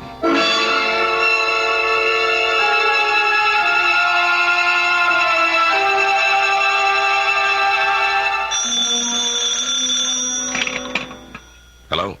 Charles? Oh, yes, Mr. yes, John. Sorry to bother you at this hour. You wanted to sleep, were you? At 10:15, no. The reason I'm calling... Yes. Is something bothering you, my boy? Well, I've had some things on my mind lately. I'm sorry it was so noticeable. Well, it occurred to me that a young man gets a bit absent-minded as the day of his wedding approaches. Perhaps a bit frightened. No, it isn't that, J.P. Oh, excuse me, John. Someone's at my door. Hold on. Just a moment. Forgive me for coming here. Shh. I've got your father on the phone. Come in, darling. Hello, John. It was just the porter with a package. What were you saying? Oh, nothing really. I'm just concerned. Whatever's troubling you can be taken care of. I'm backing you all the way. Well, I appreciate your feelings, J.P., but there really is no cause for concern. I'll snap out of this in a day or so. Good. It's reassuring to hear you say that. Now, forgive me for disturbing you. No, I wasn't disturbed. Thanks for calling. Good night. Good night, J.P. Even Dad notices that something is wrong. Yeah. I haven't seen you in 3 days. You trying to tell me something? All I want to tell you is that I love you very much. From a distance. Hmm? I called you at your office twice this afternoon. Allison, I can't keep this from you. I thought I could, but every day, every hour, it grows bigger. Until now, it feels as though it's going to engulf me. And you, our life, everything that has meaning for me. Darling. No, hear me out. And then if you want to go out that door quietly, I won't say anything more, and you can forget that you've ever known me. Loved you? Are you trying to say you don't want to marry me? That you stopped loving me? Darling, it's because I love you that I'm going to tell you. I considered keeping the whole matter from you, riding out the trouble and probably overcoming it. Darling, how little you know me. No matter what the trouble is, I want to be with you. If you want me. Allison, I'm a fraud.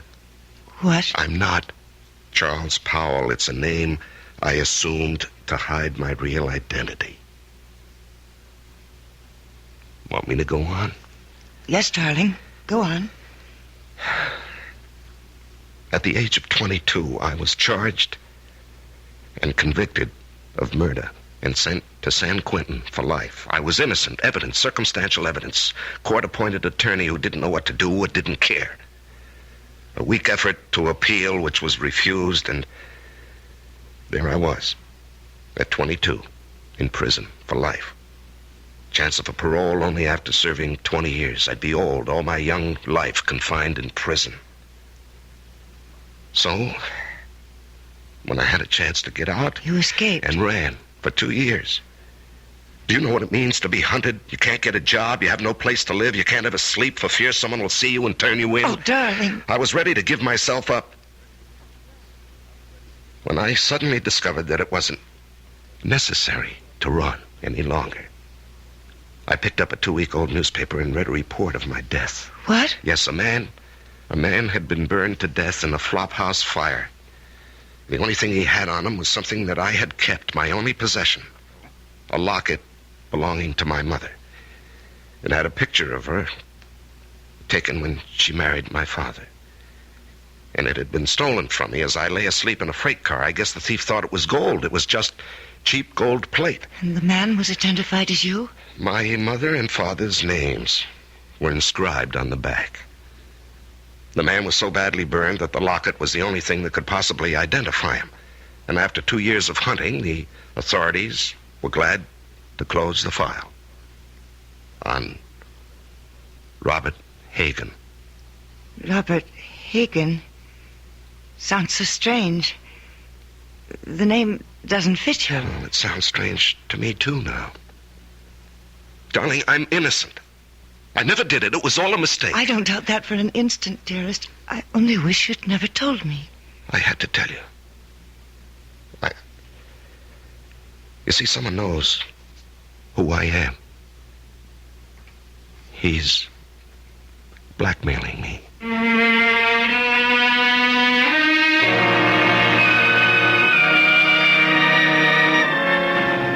When you're being blackmailed, you don't have many alternatives. Charles Powell's whole life, his future, the happiness of the woman he loves, all hang by a very thin, flimsy thread. I'll be back shortly with Act 2.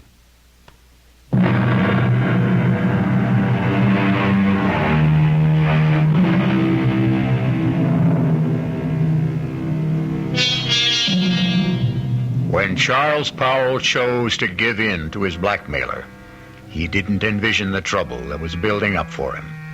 Just keep paying and I'll keep my mouth shut, his blackmailer assured him. But then something happened that threatened to destroy Charles' fragile security. Yes, Elsie? Mr. Hamill is here to see you. George Hamill? Well, we're not playing tennis until tomorrow. I know that, Charlie. I've got something else to talk about. Business. Business? Yours or mine? Mine, but it concerns you. Okay, come in, George. Sorry to barge in on you. I know you're busy. Well, I'm never too busy to see George Hamill, rising young district attorney and next governor of the state. Your humor creaks, Charlie. Seriously, I've got something that sort of disturbs me. Oh? What does? Well, last night in a bar over on the west side, a man was bashed over the head with a bottle. He's in serious condition. Well, what has that got to do with me? Well, the man who did the bashing, an ex-con by the name of Clinton Livitz. Yes? Well, he's asking for you. Says you'll go as bail. Now, what I want to know is, how does a guy like you get mixed up with a Joe like that? George, what did you think? That he and I were buddies or something?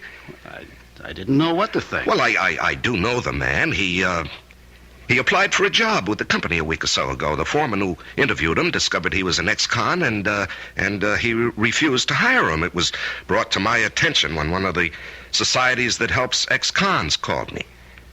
So you got him a job in the plant? No, I couldn't. I mean, I wouldn't go over the head of the foreman, but I did see him, and I handed him a couple of dollars. Couple of dollars? You know how much money he had on him when we brought him in? $276. Oh, well, maybe he got lucky at the races with the money I gave him. How much was it? Oh, gee, I don't remember. 15, 20. I just took it out of my pocket and handed it to him. It was a way of easing my conscience. I felt bad about the way our foreman had treated him. Well, take my word for it. This Clint Livitz is a bad customer. Stay away from him. Uh-huh. What will become of him? Well, he'll go back to the pen where he belongs. What's the bail set at? $5,000. You're not seriously considering putting it up, are you? No, I was just asking. Because if you are, that's the last you'll see of your money. For that matter, Mr. Livitz, he'll jump bail. Please, George, I'm a big boy now, and I think I can make my own decisions. Well, who would have thought it? Charles Powell Bleeding Heart. Now, look, we've been friends for over 5 years. When you were running for DA, I backed you with substantial contributions. I like you. You're my friend. Now, let's not kick that all out because of some stupid disagreement. No. Let's not kick it out. I'm sorry, Charlie. But I just can't understand what your connection with that ex-con is.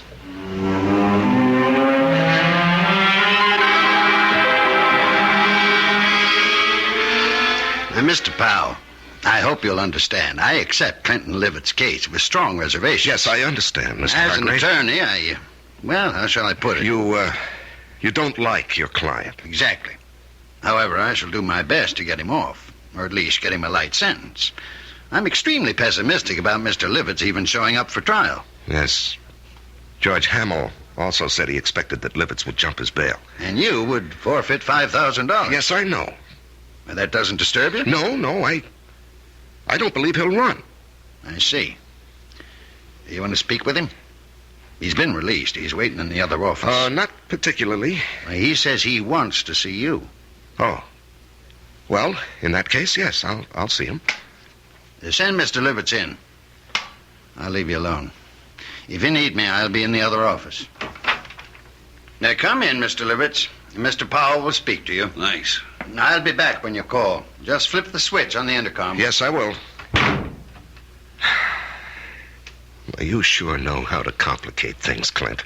Story of my life. Do you realize you could go up for 1 to 5 years for what you've done? No, it couldn't happen. What do you mean it couldn't happen? Because you wouldn't let it happen, Charlie. Look, even with the best lawyer defending you, he can't guarantee he'll win the case. You won't let me go to prison, Charlie. I'm doing my best for you, but... No buts. I'm not going back to the pen. Okay, you're not going back. Now, just suppose, during the trial, if things look bad, we get you out of town and let you run for it, forfeit your bail. Oh, you'd like that, wouldn't you? I'd be out of your hair, and all it would cost you would be the 5 G's for the bail. No. I'd give you a substantial sum. No, Mr. Powell. No sale. I'm too old to run. Well, suppose I got you out of the country. With a good hunk of bread stashed away for me? Swiss bank account. I don't know. Why don't we play it by ear?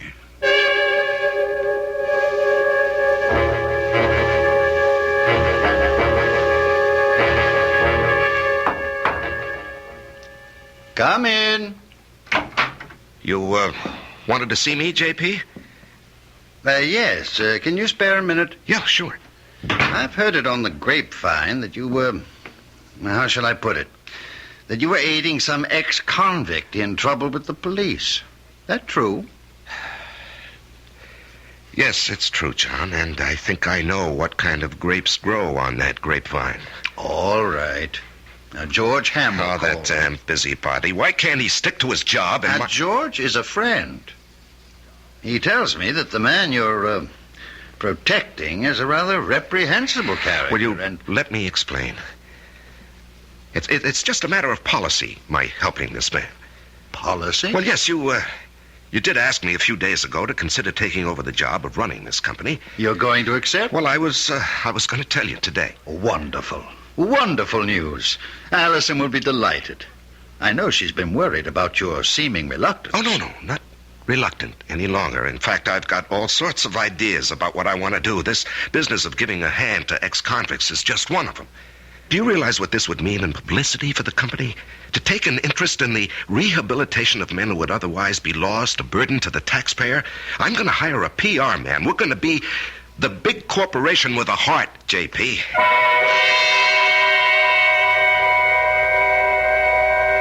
Lies. Lies, and more lies.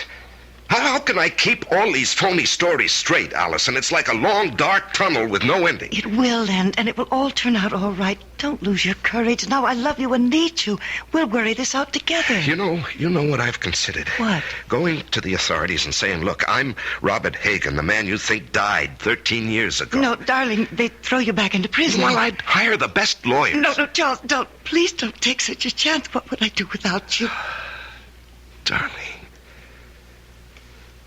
Darling, I don't know how much longer I can stand this pressure. I've got to do something to free myself. Why not give him a lot of money and ask him to go away? Promise to stay away forever. In Hargrave's office, I suggested that he jump bail and get out of the country. What did he say? Well, when I mentioned a big sum, I didn't exactly say how much. A Swiss bank account. He was interested. Did he say he would accept? Well, we were interrupted, and he didn't say definitely. Offer him anything. Just get him to go. Well, how would I get a large sum of money together? I have some small investments, a fair bank account, but what he might want would be beyond me. You forget you're marrying a very rich girl. Oh, no, I wouldn't think of that. Don't give me that male ego business. I've got money. Dad was nice enough to give me a big hunk when I was 21. Now, look, Allison. With all my earthly goods, I thee endow. We're not married yet. You're not going to back out now, not after I've endowed you with all my earthly... Or is it worldly goods? You are the nuttiest woman I've ever known. See, I've got you laughing. Darling, all our troubles are going to evaporate, vanish.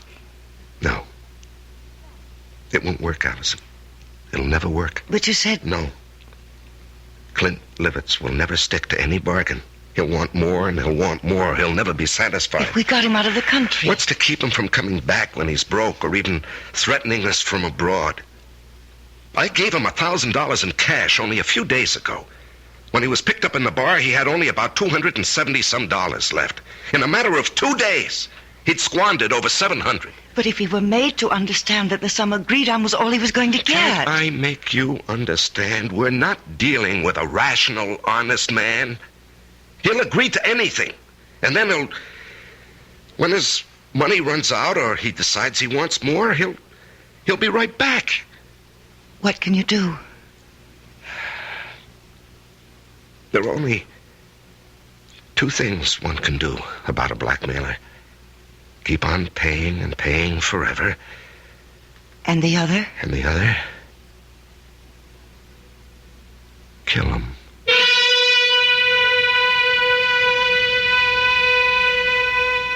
Just 2 ways to deal with a blackmailer. Charles now must face his conscience. The thought that has been in the hidden recesses of his mind has been spoken aloud. We will be back shortly with Act 3.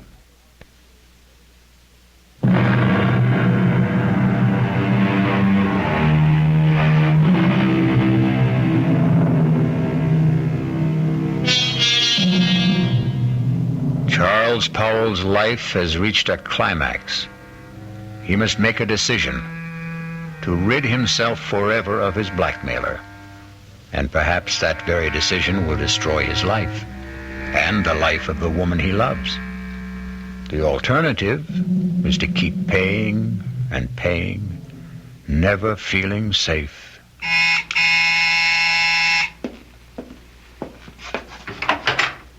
Oh, Allison, I was, You were expecting him, weren't you? Yes. I gathered as much when I called you at the office this afternoon. Aren't you going to ask me in? Yeah, come in. You were so evasive. Well, he, wanted to see me this evening. He, wants more money. And you're going to give it to him? Well, I haven't many choices, have I? You mentioned one. No, Allison, I'm sorry I let that slip out. I didn't mean it. I couldn't go through with that if I wanted to. I could. What? Honey, you don't know what you're saying. I know very well what I'm saying. How long do you think you can keep this business hidden? Well, I don't know. Maybe forever. Look, he's not a young man. All those years in prison, the kind of life he's led. How many years do you think he has left? He could die tomorrow. He could do something tomorrow that would expose the whole game, and then where would we be? No, Charles, I love you. I want us to marry and live a good, peaceful life. How can we with all that hanging over us? Oh, Allison, darling, you don't really know what you're suggesting. Look, maybe if we could get him to leave the country. You said there were only two ways to deal with a blackmailer. To keep paying? No, to murder him is unthinkable. George Hamill asked me to stop by at his office this afternoon. Why? He's not stupid. The story you gave my father about helping ex-convicts as a public relations stunt didn't wash with him. He wanted to know what I know. Well, he was just fishing. The best way would be to make it look like an accident. Allison, we can't... Hear me out. A car accident. How? If I cracked up with Clint in the car, I might be the one who gets it. And what guarantee do we have that he would die? No, you can't be in the same car. If he were in another car and you were following him, and if you raced ahead of him and cut him off and forced him to crash off the road. Oh, if. It's too iffy. It's so impossible. It's so dreamlike. It was a dream. Last night I dreamt you were in a car with me. We saw Clint up ahead of us. I said, there's Clint ahead of us. Cut him off and make him crash. Faster. We've nearly caught him. Now we're alongside him. Force him over. Cut in front of him. Then I woke up. I was calling out. I was afraid someone had hurt me. Oh, my darling. It was all so real. Oh, that's Clint now. Honey, you go out the back door. I'll phone you later. I'm going to stay and meet him. No. I'm staying. I've got something to say to him. He won't like your being here. Well, it sure took long enough. What's the idea, Powell? This is my fiancée, Allison McCready. What's she doing here? Will you come in and stop being childish? I ain't saying a thing. You got nothing on me. And remember, Mr. Powell, you got a lot more to lose than I have. You're not going to lose anything, Mr. Livitz. You're going to gain by my being here. Yeah? Mr. Powell has told me his story, and I agree that it must not get out. Go on. I've a lot more money than... Let me put it this way. Charles and I are going to be married. We want you to leave the country. I bet you do. Now, look, Clint, you'll do better by accepting our proposition. We intend to hand you $50,000. And an airplane ticket. One way. And never come back. And never come back. Well, I always wanted to travel, but... What? 50 G's, just chicken feed. Well, that's all there is. Not enough. I'm thinking around $250,000. Out of the question. I'm not going to bargain with you. I can raise $100,000. No, Allison. It's worth it, Charles, if we can depend on Clint to wipe the whole matter out of his memory and just go away. Oh, you can depend on me. I'll keep my bargain. Then it's a deal? A deal. Good. It'll take about 10 days to raise the money. I ain't in a hurry. You are. And, speaking of money, that was the reason I, came tonight, Charlie. Yeah, here. That's $500. What? I said a G like the last. That's all I could raise in a hurry. When that runs out, I'll have more. You went through that first 1,000 awfully fast. Well, I got rolled in that bow where I had the trouble. Oh, that reminds me, your trial comes up in less than 3 weeks. Yeah, lawyer called me at my hotel to see if I was still around, I guess. Our plan is for you to jump your bail. I'll forfeit the 5,000 I put up for it. And get you out of the country. With a keister full of green. Now, wait. I ain't got a passport. Now, that can be arranged, Clint. Just leave that to me. Okay, friends. You got yourself a deal.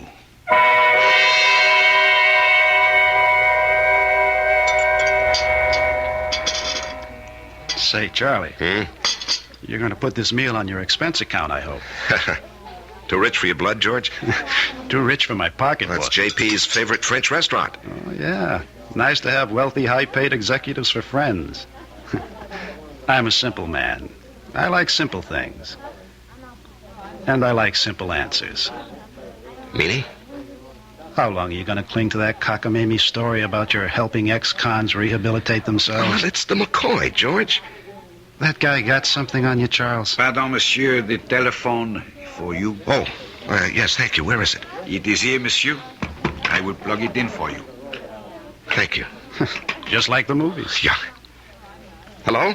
Charles? Oh, yes, Allison. I know George Hamill's with you, else he told me you were lunching with him. Listen to what I'm going to say, but don't let on to George. Yes, dear. Allison says hello, and to remind you that in 2.5 weeks, she wants to see you at the church promptly at 11. I'll try to remember. Okay. He's all set, darling. Now, what's so important? It's got to be tonight. I'll have the house all to myself. Why is the color scheme so important? The housekeeper and her husband are going into town to see their 15-year-old son in the high school play. Well, I don't see that that's such a problem. Choose whatever color will make the bridesmaids happy. Rent a car and let Clint take it to drive out and be here promptly at 9. Do not come together. You come out in your own car, but first report it broken down. Have it picked up tomorrow morning. You'll bring it back after it's all over. Understand? We did not see each other. You couldn't get here because your car was out of order. Oh, yes, I follow, dear. I follow. I'm not sure I agree. I have a .22 target pistol. I know how to use it. Yes, I know you have to ask him to come, dear, but then what do we do with the unwelcome guest? There's a spot about 100 yards behind the house.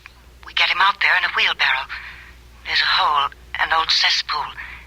We drop him in, quicklime. Gardner's got several bags. But, suppose the gardener wants to supply some flowers for He's been gone over a year, fired. We didn't hire one after that. As soon as it's all over, we'll take the rental car and dump it over the edge of the road near town. You know that bad place where there's no shoulder on the road and only a flimsy guardrail? Mm-hmm. Yes, I know. I know. We dump the car there, let it smash up. If it catches fire, so much the better. Then you take me back to the house and rush back to the city. Report the rental car stolen. You've been in your apartment all evening. Understand? Yes, the color scheme suits me fine, dear. You sure have it all planned. No baubles, no slip-ups. All planned. Yes, I'll be in my office till late tonight, 9 at least, if you want to reach me. Good. That was for George's ears, wasn't it? Yes, that's correct, Allison. Now, look, I have a report to get out. If you've completed your instructions, I'll get back to my lunch with George. Goodbye, dear. Wow. And that's only the beginning, Charlie. Wait till she gets you signed on the dotted line.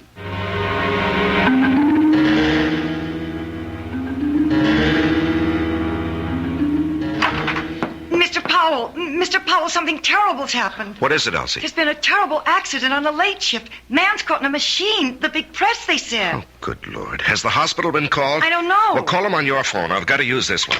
Yes, sir. I'll call. And then call down to the plant and tell them I'm coming down. If it's what I think it is, the machine will have to be partially dismantled. Yes, sir. Hello? Allison, listen, there's a change of plans. Charles, where are you? I'm still at the office. Something's happened. It's 8:30. He'll be here at 9. Yes, I know. He has the rental car. I got it for him. When will you be here? Well, there's been a bad accident on a night shift. A man's caught in a big metal press. I've got to help get him out. But us? What about us? Well, when he comes, stall him. Just tell him what happened, why I'm delayed. I haven't got the money, Charles. Tell him I'm bringing the money, the airplane ticket, and the passport. Just stall him. I'll do my best, but hurry. He scares me.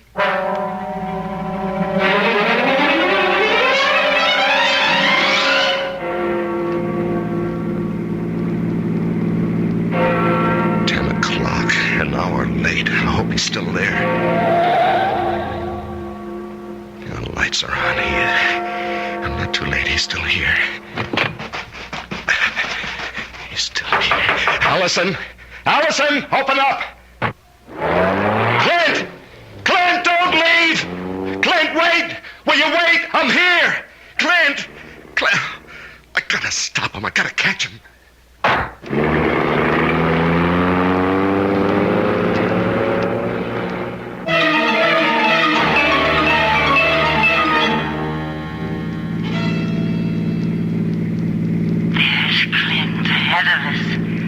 Cut him off and make him crash. Make him crash. Cut him off. Faster. We've nearly got him. You're alongside him. Clint. Clint, will you stop? I'll run you off the road. Force him over. Force him over. You've cut him off. You've done it. Crashed and burning. Let him burn.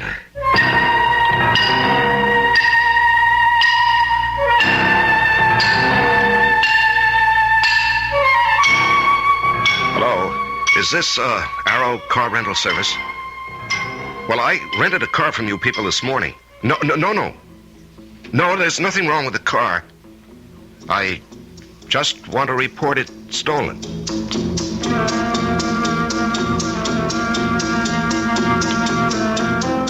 The City Foreign Car Service? Look, I asked for my car to be picked up in my driveway. It's still here, and I called, or rather, my secretary called at 10 this morning. My name is Charles Powell.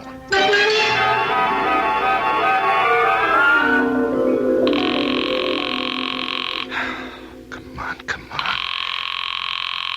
Answer the phone. Oh. Yeah, just a moment. Oh, George. George, it's kind of late for a visit. Come in. Thanks. I was just trying to phone Allison. Boy, what a night this has been. There was an accident at the plant. Peterson. I hope they don't have to amputate. I heard. Yes, and then when I got outside, I had a date with Allison. The car that I had rented this morning was missing. It was stolen. What happened to that great, big, powerful foreign job of yours? Oh, it wouldn't start this morning.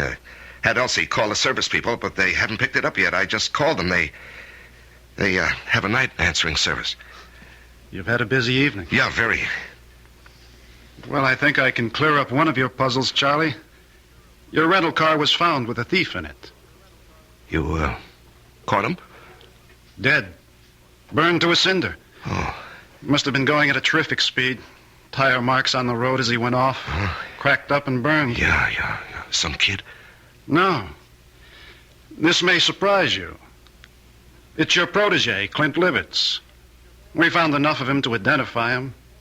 And a slightly burnt, but still usable bankroll of sizable proportions. Well, that closes his case, doesn't it? And opens up several others. Incidentally, where were you all evening? Home. After I got back from the plant. You didn't go out? Well, I told you my rental car got stolen. I came home by cab to change my clothes. The big car is out of commission. I won't play games with you, Charlie. I checked it in the driveway just before I came up. The engine is still quite warm. You want to explain that? No, I don't want to explain. Charlie, I'm arresting you for murder. I must warn you that what... George, what are you talking about? Are you accusing me of Clint Livett's death? No, that was obviously an accident. I'm holding you for the murder of Allison McCready, the girl you were going to marry.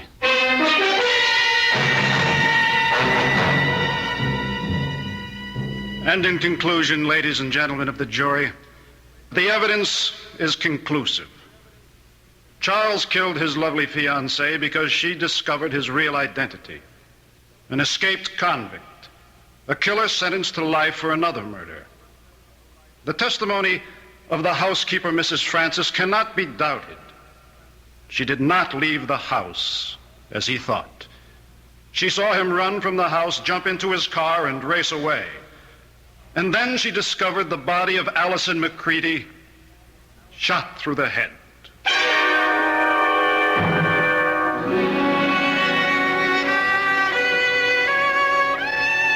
Your Honor, may I make a statement before you pronounce sentence? I did not kill Allison. I loved her. To say anything more in my defense is useless and unnecessary. Allison is dead. All I ask is that I be given the chance to follow her. Swiftly and efficiently.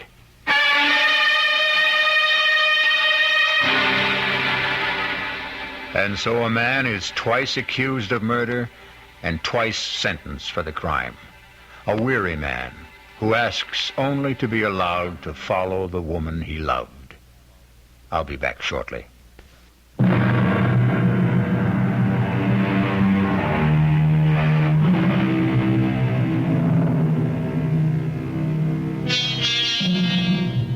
And there we have it.